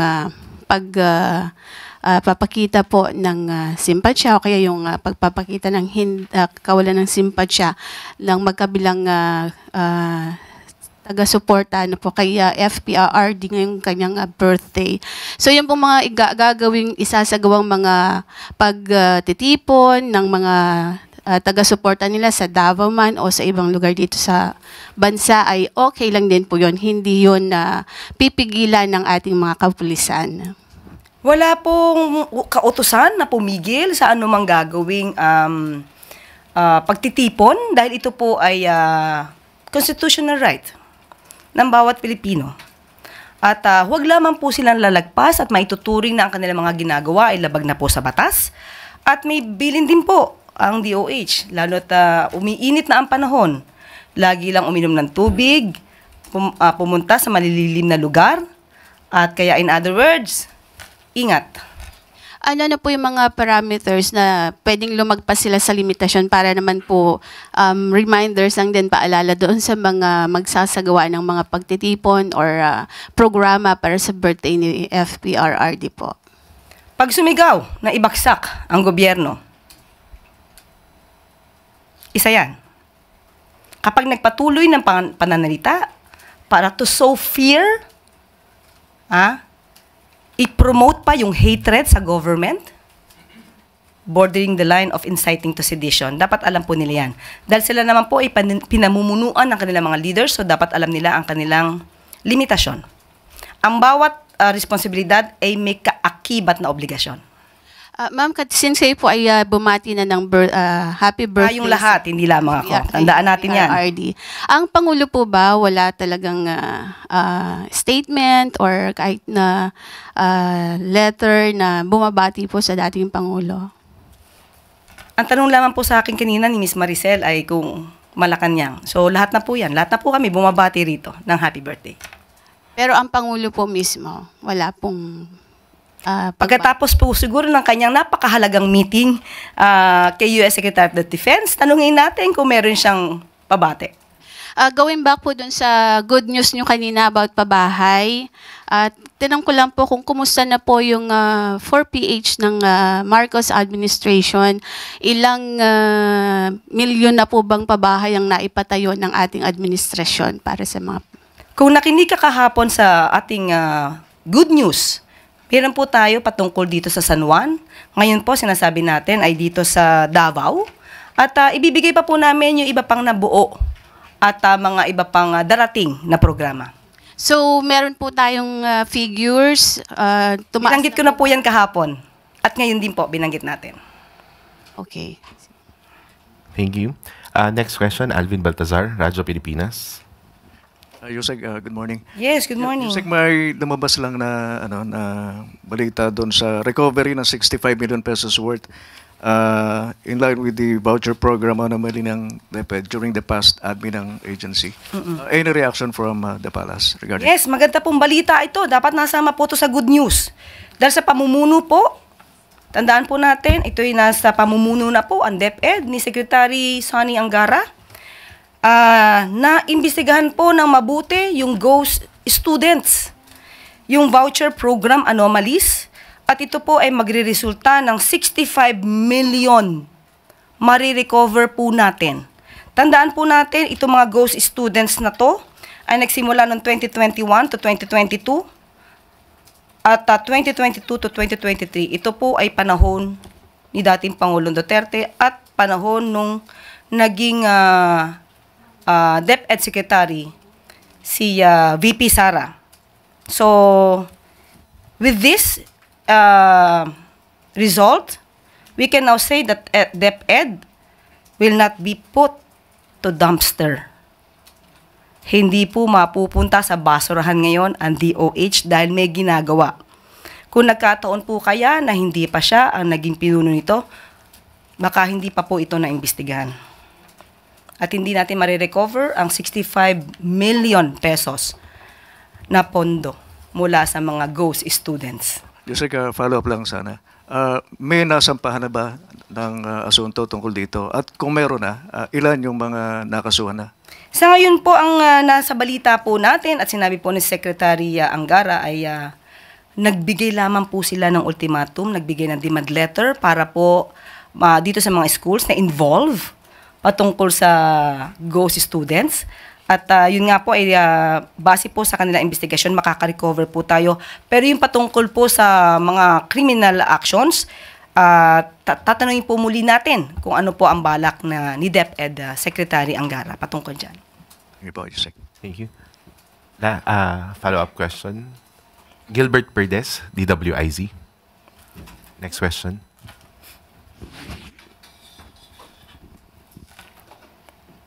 Magandang umaga po, Yusek.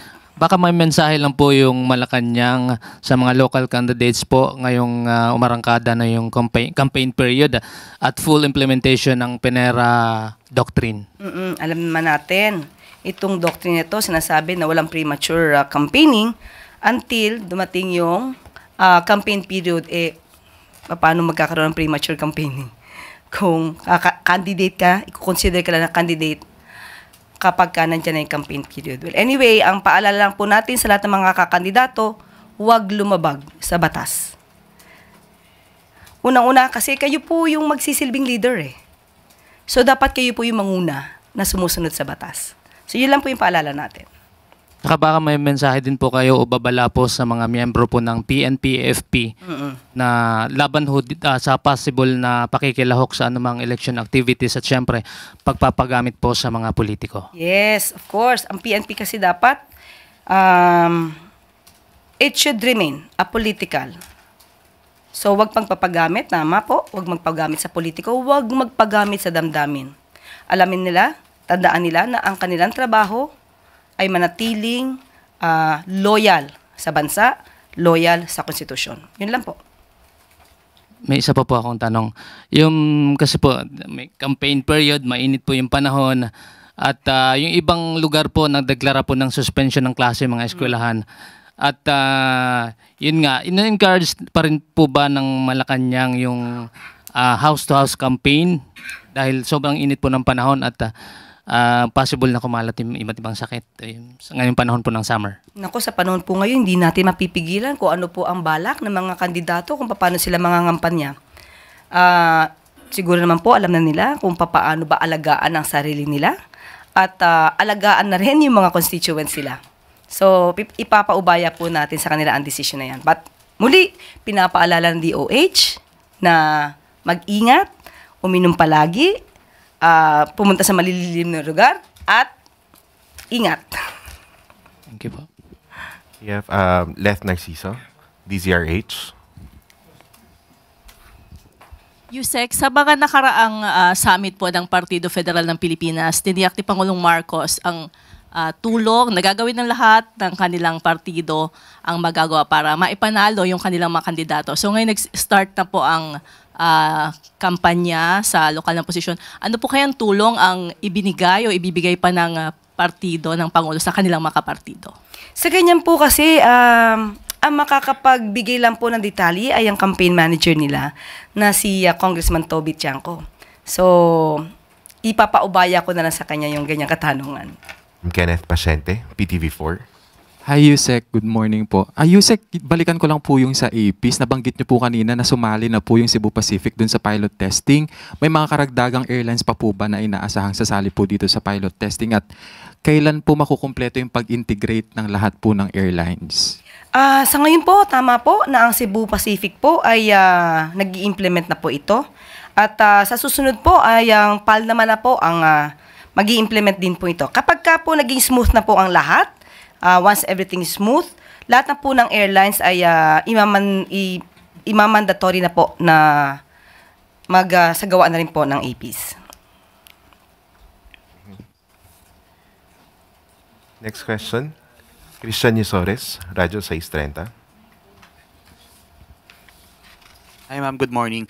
The DICT said recently po na mas maraming cyber attack pa yung inaasahan nila habang papalapit ang halalan. And one of the main factors ay yung paggamit daw po ng mga troll farms pa rin. In relation to this ma'am, may ibinili na po bang direktiba o kautusan si Pangulong Marcos kay newly appointed Secretary Henry Aguda ng DICT? Okay. Actually, sabi nga po natin, yung cyber attacks po talaga ay nakikita na po. Merong epekto na po sa bansa. Kaya unang-una po ang direktiba po ng Pangulo sa bagong appointed na DICT Secretary ay unang-una po ang programa po ng administrasyon patungkol po sa digitalization, pati po yung internet connectivity across the country, and of course, cybersecurity ang kailangan natin pagtuunan, lalo-lalo po sa ngayong panahon na mayroong pangangampanya at campaign period. Mayroon po bang magiging coordination din po ang PCO sa DICT sa inyo po mga initiatives and plano po against fake news bilang sa social media po mas lalong kumakalat yung mga maling impormasyon? Opo, hindi lamang po ang PCO. Lahat po ng ahensya na may concern po patungkol sa mga paglaganap ng fake news, lahat po tayo ay magtutulong-tulungan para po masawata, matigil ang fake news na ito. Ann Soberano, Bombo Radyo. Yusek, good morning. How does the palace view or anong reaksyon ng palasyo sa naging pahayag ni US Defense Secretary Pete Hegseth that the US has great interest in expanding more military-to-military cooperation between the Philippines and the United States, and pointing out deterrence is necessary, especially the Philippines considering the threats from the Chinese? Opo, magandang balita po yan para sa ating bansa. Katunayan nga po ay nagkaroon po ng reaffirmation ng US Ironclad, no? Commitment to uphold our mutual defense treaty. Pero ang mga detalye po niyan ay magkakaroon po mamaya ng presscon ang DND po. Mamaya lamang po. So doon po natin tanungin lahat ang mga katanungan at mga detalye na napag-usapan ni US Secretary of Defense Pete Hegseth at ang Pangulo. So with this, ma'am, with the statement of Secretary Hegseth, ibig sabihin po ba na mas bubuhos pa ang tulong ng Amerika sa Pilipinas sa ilalim ng Trump administration? Hindi po ako makakapagbigay ng detalye sa ngayon. At sabi nga po natin, maya-maya lamang po ay magkakaroon sila ng press con. At malamang po, lahat ng detalye ay makukuha niyo maya-maya lamang po. Next question. Maricel Halili, TV5. Magandang umaga po, Yusek.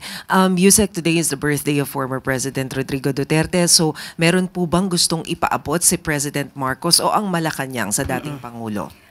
Katulad po natin ang sinabi natin noong nakaraan, dapat lamang po nating batiin ng happy birthday ang dating Pangulong Duterte. At kung maaari nga po nating kantahan lahat ng happy birthday ang Pangulo.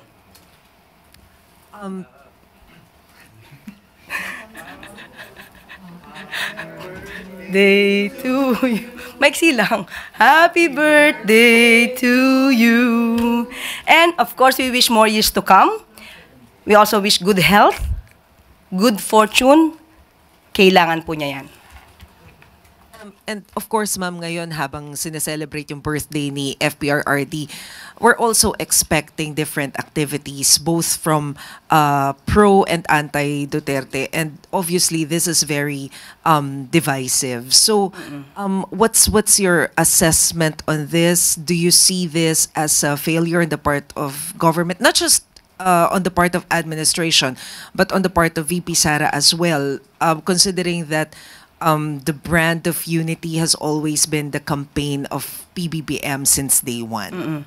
Actually, I believe it's only the pro-Duterte groups that have the activities to be conducted today.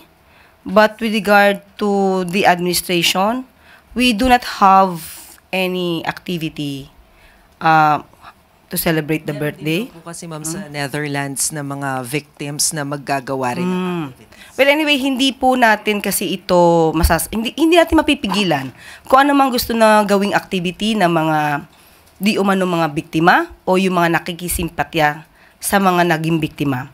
Tama naman po, siguro dapat malaman din po ng buong mundo na hindi lamang po ang interes ng dating Pangulong Duterte ang madinig. Pati po yung interest ng mga nabiktima ang dapat madinig ng buong mundo. Hindi po natin masasabing divisive ito dahil sila nagsasabi lang ng kanilang mga hinaing, ng kanilang mga sentiments, ng kanilang mga opinion, at it's just a freedom of expression. So, hindi po natin ituturing ito na divisive. Eden Santos, Net 25. Good morning po, Yusek. Ito po, itatanong ko lang ulit kung meron na tayong figures, ilan na po yung housing units na na-distribute na ng BBM administration sa ilalim po ng 4PH, ito yung pambansang pabahay para sa Pamilyang Pilipino program ng administrasyon. Nakakuha tayo pero hindi pa po ito kompleto sa ngayon, pero may maibibigay po ako sa inyong datos. As of this time, ayon po sa report ng DSUD, meron po tayong 90 ongoing projects nationwide in various stages of development and construction. Ang ilan po dito ay nabuo na po, nagawa na po, at ito'y mag-generate ng total of 259,365 housing units. Meron din pong 82 projects currently in pre-production stage at merong 436 pending proposals. At least 8,000 housing units for turnover this year. At meron pa po tayong binanggit sa Davao City noong nakaraan at saka sa San Juan. At meron din po sa Palayan City, Nueva Ecija, City of San Fernando, Pampanga, at Bacolod City, Tagoloan, Misamis Oriental. At meron pa pong darating sa Apuab, San Mateo Rizal at Bukawe, Bulacan. So kung meron po tayong estimate, mga ilang milyon po ito? Wala pa po siyang milyon. Sa loob po ng 3 taon sa pwesto ng Pangulong Marcos. Yun po yung sinabi ko at hindi pa ito pa po kompleto. Kasi po ang sabi 1 million per year. So para mabuo yung backlog na 6.5 million housing units po ng Pilipinas. Okay, sinabi naman po ng ating Pangulo na ito po yung salita niya, and I quote, "We are aiming for 1 million homes, 1 million low-cost and socialized homes a year. It is an ambitious number, but we will try very, very hard." So may mga pagkakataon po, gustuin po natin na matapos ang lahat, pero may mga causes of delays. Katulad po ng processing and release of development loans for private contractors, permitting or due diligence process on site suitability and land ownership. Meron din po, nagkakaroon din po ng problema or issue tungkol sa pagpapatayo because it seems that there is longer construction period for vertical housing, at least 10 months average for walk-up. 4-story buildings pa lang po yun. At yung pong capacity to borrow or avail of the development loan of private contractors. At ito po'y ibibigay na napakamura po sa ating mga kababayan. Kaya po, kokonti lamang po ng mga contractors at developers ang sumasali sa proyektong ito. So ito po ay mga issues na hindi po ninanais ng administrasyon, but katulad ng sinabi ni PBBM ng ating Pangulo, we aim 1 million houses a year and we will try very, very hard. Ano po yung mga reason bakit may mga contractors po na umaatras sa proyekto? Kasasabi ko lamang po, maliit po kasi ang presyo na ibibigay natin sa taong bayan para i-avail ito. Kaya po, yung ibang contractors po ay hindi po sumasang-ayon na makisali or sumama sa ganitong klaseng proyekto. Konti lamang po na developer. Yusek, hindi po ba kasama sa GAA or national budget ng gobyerno po yung sa pagpapatayo po ng mga pabahay project ng administrasyon? Mali po yan. Hindi po kasama sa GAA ang proyektong ito. Ito po ay popondahan po ng Pag-ibig. Thank you po. Pia Gutierrez, ABS-CBN. Yusek, this morning, yung mga progressive groups daw po will be filing an appeal sa Malacanang para ihinto yung April 2 implementation ng 5 peso fare hikes, LRT, dahil pabigat daw po ito sa mga commuters. Ano po yung stand ng Malacanang on the fare hike? And can we also get an assurance from the President na the President is looking into the concerns of the commuters po? Yes, opo. Gustuin po natin no? Gustuin po ng administrasyon na ito po ay hindi muna maituloy, pero yan po kasi ang nakasaad sa kontrata. Kundi po ako nagkakamali, nabanggit po ito na matagal na po dapat nagtaas ng presyo, pero hino-hold po ito para po sa ating mga commuters. Pero tignan din po natin ang sitwasyon kapag kasama po kasi ito sa kontrata at hindi po itinupad or natupad ng gobyerno, mas magkakaroon po ng malaking problema ang ating mga commuters. Tuesday New, DZBB. Good morning po, Yusek.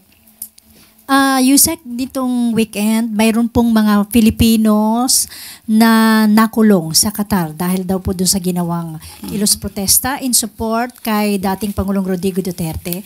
Ano po ang tulong na maipagkakaloob ng gobyerno, kung meron man, anong plano para sila po ay matulungan na ma-resolve itong kanilang kinakaharap na kaso doon ngayon? Nung araw po na ito ay napabalita, agad-agaran po ang embahada natin po ay tumulong po agad. Nagpadala po ng labor attaché, isa din pong lawyer para po malaman at mapaglaban ang kanilang mga karapatan. At maliban po dyan ay kung ano pa po ang maaari natin ibigay na tulong, let's say mga care packages, na sa abot makakaya ng ating pamahalaan, ibibigay po natin sa ating kababayan sa nasabing bansa. So hindi naman po sila pababayaan doon na makulong, ma'am? Ay hindi po. Obligasyon pa rin po ng ating pamahalaan, ng administrasyon, ang mga Pilipino, anuman po ang kulay nila, Wala po tayong sinisino, wala po tayong discrimination patungkol po dyan. Basta po kapwa Pilipino, tutulungan po yan ng administrasyon. Apo. Follow up lang ma'am, yung ibang mga Filipinos na nagrarally pa rin para dito kay dating Pangulong Rodrigo Duterte, katulad po sa Davao nung kanyang birthday, marami pong nagtipon-tipon sa ibang lugar sa bansa. Ano po ang nakikita nyo rito? Marami pa rin yung mga sumusuporta sa kanya sa dami ng mga umattend. I'm sure nakita rin po ito ni Presidente. Ano po ang take niya dito sa ganitong mga sitwasyon? Kung nag-celebrate po sila ng birthday po ni dating Pangulong Duterte, hindi naman po natin mapipigilan yan. Kung maraming sumusuporta sa dating Pangulong Duterte, karapatan po nila yon. Hindi po natin to pipigilan. Thank you, ma'am. Melvin Gascon, Philippine Daily Inquirer.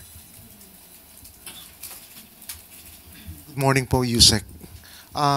Nag-start na po yung election campaign for local elections at may mga bali-balita po na may mga ilang mga kandidato gumagawa ng paraan para masakyan po yung AKAP, pamimigay po ng AKAP. With the upcoming oral arguments po sa Supreme Court, meron po bang kautusan ang Malacanang na voluntarily ipagpaliban po muna ang pamimigay po ng AKAP? Mahirap po kasing ihinto ang pagpibigay ng ayuda sa taong bayan. Umaasa rin po sila dyan, katulad nga po nito, sabi po sa survey, ay di umanon tumataas ang hunger rate. Kahit marami na po tayong programa ng ayuda, kaya sabi nga po natin, titignan natin kung saan nanggagaling ito. Hindi po ito mapapahinto agad-agad ng administrasyon. At mas marami po siguro mga kababayan natin ang mag-aalma. Lalo na kung nasanay na po silang kumuha ng ganitong ayuda para po ipantawid sa pang-araw-araw nilang pangangailangan. So follow up lang po, ma'am. Isa po sa mga contentious issues po dito sa 2025 GAA, ito nga pong allegedly ay insertions ng AKAP. Kukumustahin lang po sana namin ang update doon po sa ginagawang review ng Malacanang, doon po sa mga allegedly mga insertions ng bicameral conference. Sa nakaraang 2025 2025 po. Hindi po kasi privy or hindi po responsibilidad ng executive makialam kung ano po ang nagawa sa BICAM. Tayo po ang pagtutuunan lamang po talaga ng pansin ng executive ay ang enrolled bill. Kung ano man po ang naging issue sa kanila kung mayroon man, yun po ay trabaho lamang po ng legislative at kung tayo makikialam sa kanilang gagawin sa pagbalangkas ng budget ay baka sabihin pong nakikialam at ito'y violation po ng separation of powers. So ano po yung ginawa ng Malacanang very recently po na pagkatapos pong mapirmahan yung GAA, adjustments ng kung ilang millions from one department lilipat sa kabilang department, paano po yun? Nire-review lamang po iyon para po sa pag-spend po ng budget. Tapos na po. Dahil may mga cut-cut. Araw-araw pa po para as of the moment, ang pagkakaalam ko po ay nagkaroon ng mga review. Tatanungin ko po kung natapos na po ang kanilang pagre-review. Hingi po kami update. Thank you. Opo, salamat po. Raquel Bayan, Radio Pilipinas. Good morning, Yusek. May we get Malacanang's reaction po on the business expectation survey of Bangko Sentral ng Pilipinas stating that the business confidence in the Philippines is more optimistic for the second quarter of 2025. That's good news. It should be included in our good news. Maganda pong pangitain po yan. Maganda po na nakikita po na dumadami pa rin po ang may tiwala sa ating pamahalaan, sa ating administrasyon para ang mga investors po ay maglaan ng kanilang mga investment sa ating bansa. Maganda pong balita yan. And Yusek, what are the government's action po to maintain or to even surpass this optimism for the remaining months of the year? We will try our best. The administration will try its best to maintain that status or to be better than that so that we can encourage more investors to invest in our country. Crisel Insigne, IBC 13.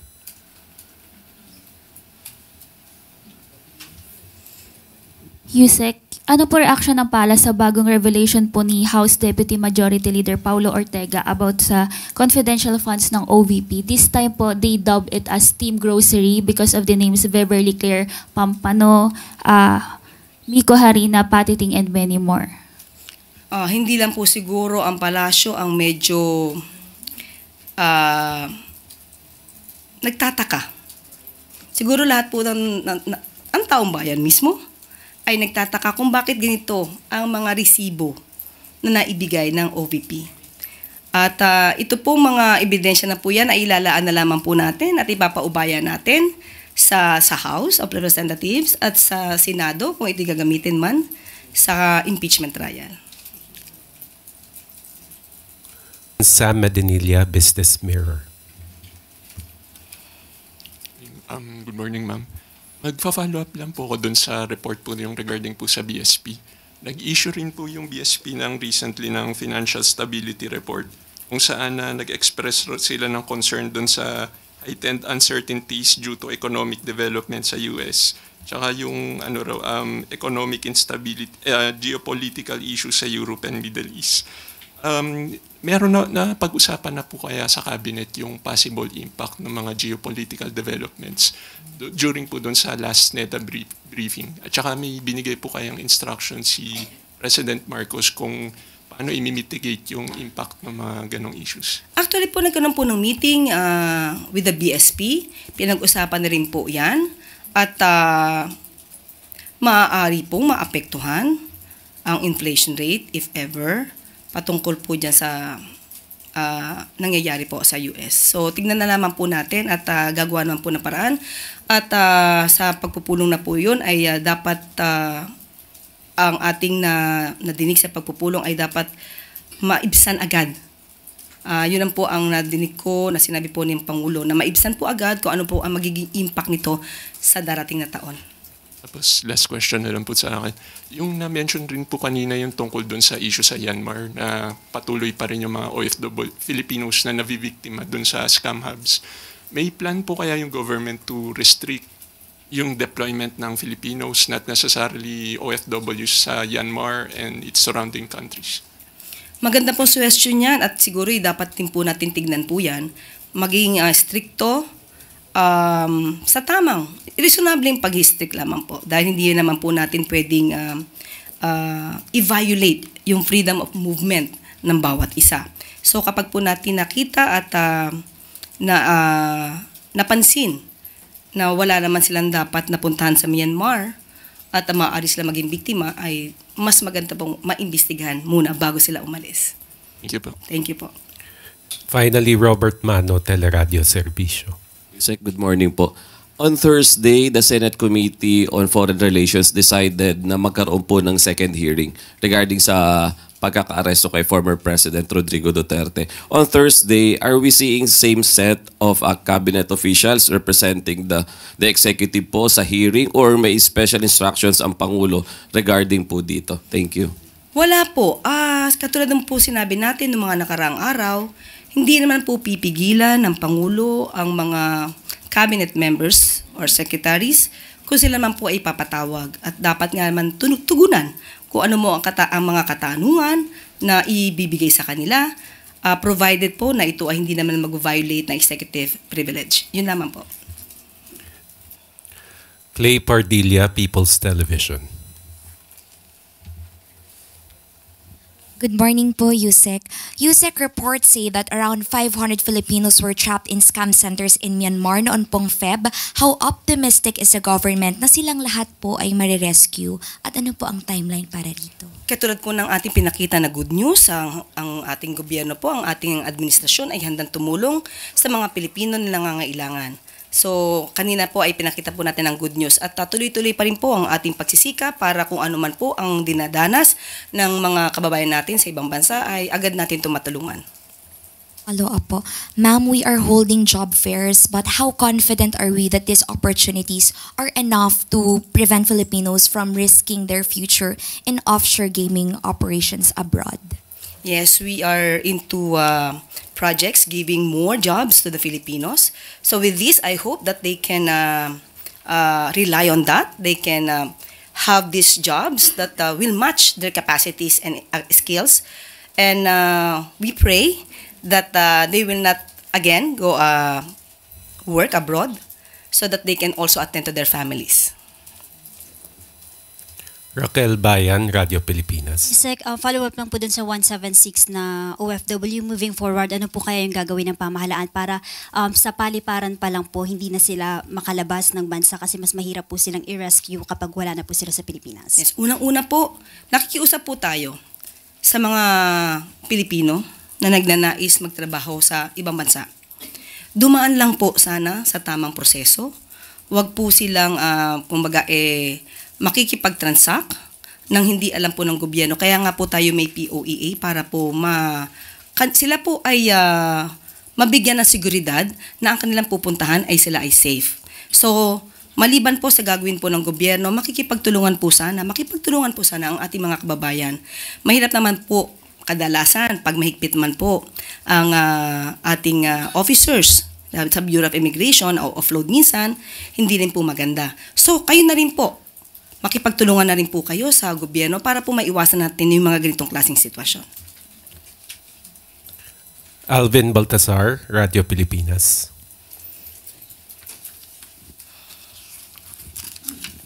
Yes, sir. Good morning po. Regarding doon sa lindol sa Myanmar at saka nahagip sa Thailand, though concerned government agencies are taking steps to check on our fellow Filipinos doon sa dalawang nabanggit na bansa, any directive straight from the President para sa pagtulong doon sa ating mga kababayan? Opo, nagkaroon po ng interagency meeting at sa pangunguna rin po ni Secretary Gilberto Teodoro Jr. ay sinabi po na imomobilize na po ang mga resources para po agad tayo makatulong sa ating mga karatig bansa. At bukas nga po ang tentative travel date po for deployment ng ating mga kumakatawan. Parang lalabas po ang grand total po ay 114 personnel ang ating ipapadala bukas. Tentative date po yan. Ito'y manggagaling sa mga ahensya tulad po ng DOH at kasama na rin po dito yung Urban Search and Rescue Team ng Bureau of Fire Protection at ng Armed Forces of the Philippines. Nandito rin po ang MMDA at mula sa Apex Mining Corporation or First Gen Energy Development. So, yan po ay padadala po natin, tentative date po tomorrow para po makatulong po ang Pilipinas sa ating mga kababayan din po at sa mga citizens po o mga mamamayan po dito sa mga nasabing bansa na dumaranas po ngayon ng krisis dahil po sa nabanggit na lindol. Yusek, nakatutok po ba dito ang ating Pangulo? Opo, yan po ay ang pinag-utos po ng Pangulo sa ating mga agency na agaran po na tumulong sa ating mga kapitbahay na bansa. Follow-up na lang po, Yusek. How prepared is our government for this kind of disaster? Lalo na kayong nababanggit yung the big one. Yes. Sa mga ganitong pagkakataon po kasi hindi po talaga natin masasabi kung kailan mangyayari pero mas maganda po na maging handa. Karamihan po, halos po, ang government agencies po natin prepared po dyan. Nagkakaroon po ng earthquake drill, fire drill at meron po tayong nakahanda po mga go bags. Sa ano naman po sa mga local government units sa atin din po na sa idinidemand po natin hangga't maaari po na yung mga building officers nila ay magsagawa po ng mga inspection kung maaari at maging mahigpit din po sila sa pagbibigay ng mga permits sa pagpapagawa ng mga buildings na magiging maaaring hindi ganon katibay. Yan po at sabi nga po natin maliban po sa gobyerno, tayong mga Pilipino, taong bayan, magtulong-tulungan din po dito sa information dissemination patungkol po sa paghahanda pag ganito po ang nangyari. Salamat po, Yusek. Lef Narciso, DZRH. Good morning, Yusek. Dumami daw po ang mga Pilipinong nakaranas ng gutom batay sa SWS survey. Ano po ang masasabi ng Malacanang dito at paano ito planong tugunan ng pamahalaan? Actually, aralin po yan dahil po sa bagong report po ng DSWD, marami na po kasing programa na talaga pong pantawid gutom. Unahin ko po ang programa ng DSWD na nagsisilbi po sa 300,000 poor food households na may equivalent po na 1.5 million individuals across the country po ito. Sila po ay binibigyan ng 3,000 na pesos na halaga na pera, 3,000 pesos monthly as food aid. Pangalawa po programa ng DSWD ay Walang Gutom Kitchen. Ito po ay located sa Pasay City, kung saan nagsisilbi po ng mga hot free meals sa mga pamilya, sa mga bata, lalo-lalo na yung mga nasa lansangan. Maliban pa po dyan ay meron pa rin po tayong, meron po ang DSWD na programa. Ito po yung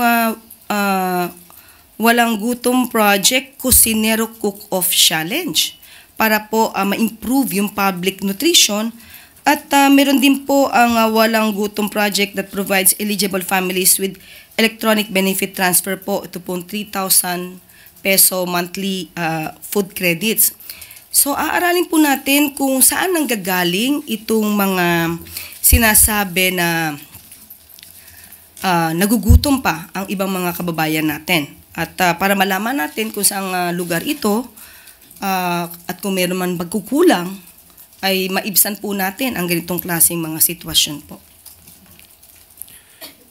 Welcome sa ating press briefing ngayong araw. Simulan natin sa magandang balita na dala ng administrasyon ni Pangulong Ferdinand R. Marcos Jr. sa Bagong Pilipinas. Pinangunahan ng Department of Foreign Affairs ang pagpapauwi sa 178 na Filipinong na biktima ng human trafficking sa Myanmar. Kasama ang Department of Migrant Workers at iba pang ahensya at embahada ng Pilipinas. Tiniyak din ang seguridad ng mga biktima at agarang tulong para sa kanila. Paalala ng DFA, iwasan ang iligal na pag-alis ng bansa at dumaan lamang sa tamang deployment ng Department of Migrant Workers. Panoorin po natin ito.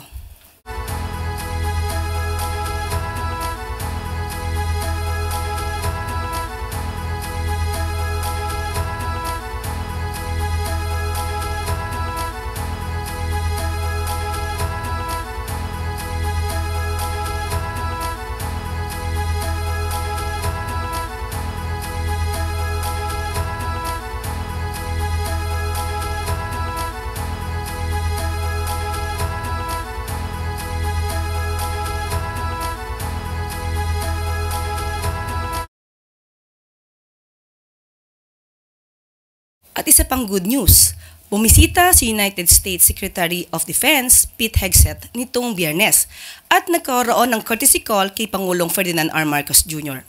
Sa nasabing courtesy call, sinabi ni Pangulong Marcos na tiniyak at pinagtibay ni Secretary Hegseth na nagpapatuloy ang economic at military partnership sa pagitan ng Amerika at ng Pilipinas sa ilalim ng administrasyon ni US President Donald Trump. Ayon pa sa Pangulo, ang kanyang pagbisita ay indikasyon din ng commitment ng Pilipinas at ng Amerika na magtulungan para mapanatili ang kapayapaan sa Indo-Pacific region. Siniguro rin ni Secretary Hegseth kay Pangulong Marcos na kinikilala at sinusuportahan ng Amerika ang posisyon ng Pilipinas sa usaping West Philippine Sea at ang mga hakbang na ginagawa ng Pilipinas para depensahan ang soberenya nito. Panoorin po natin ito.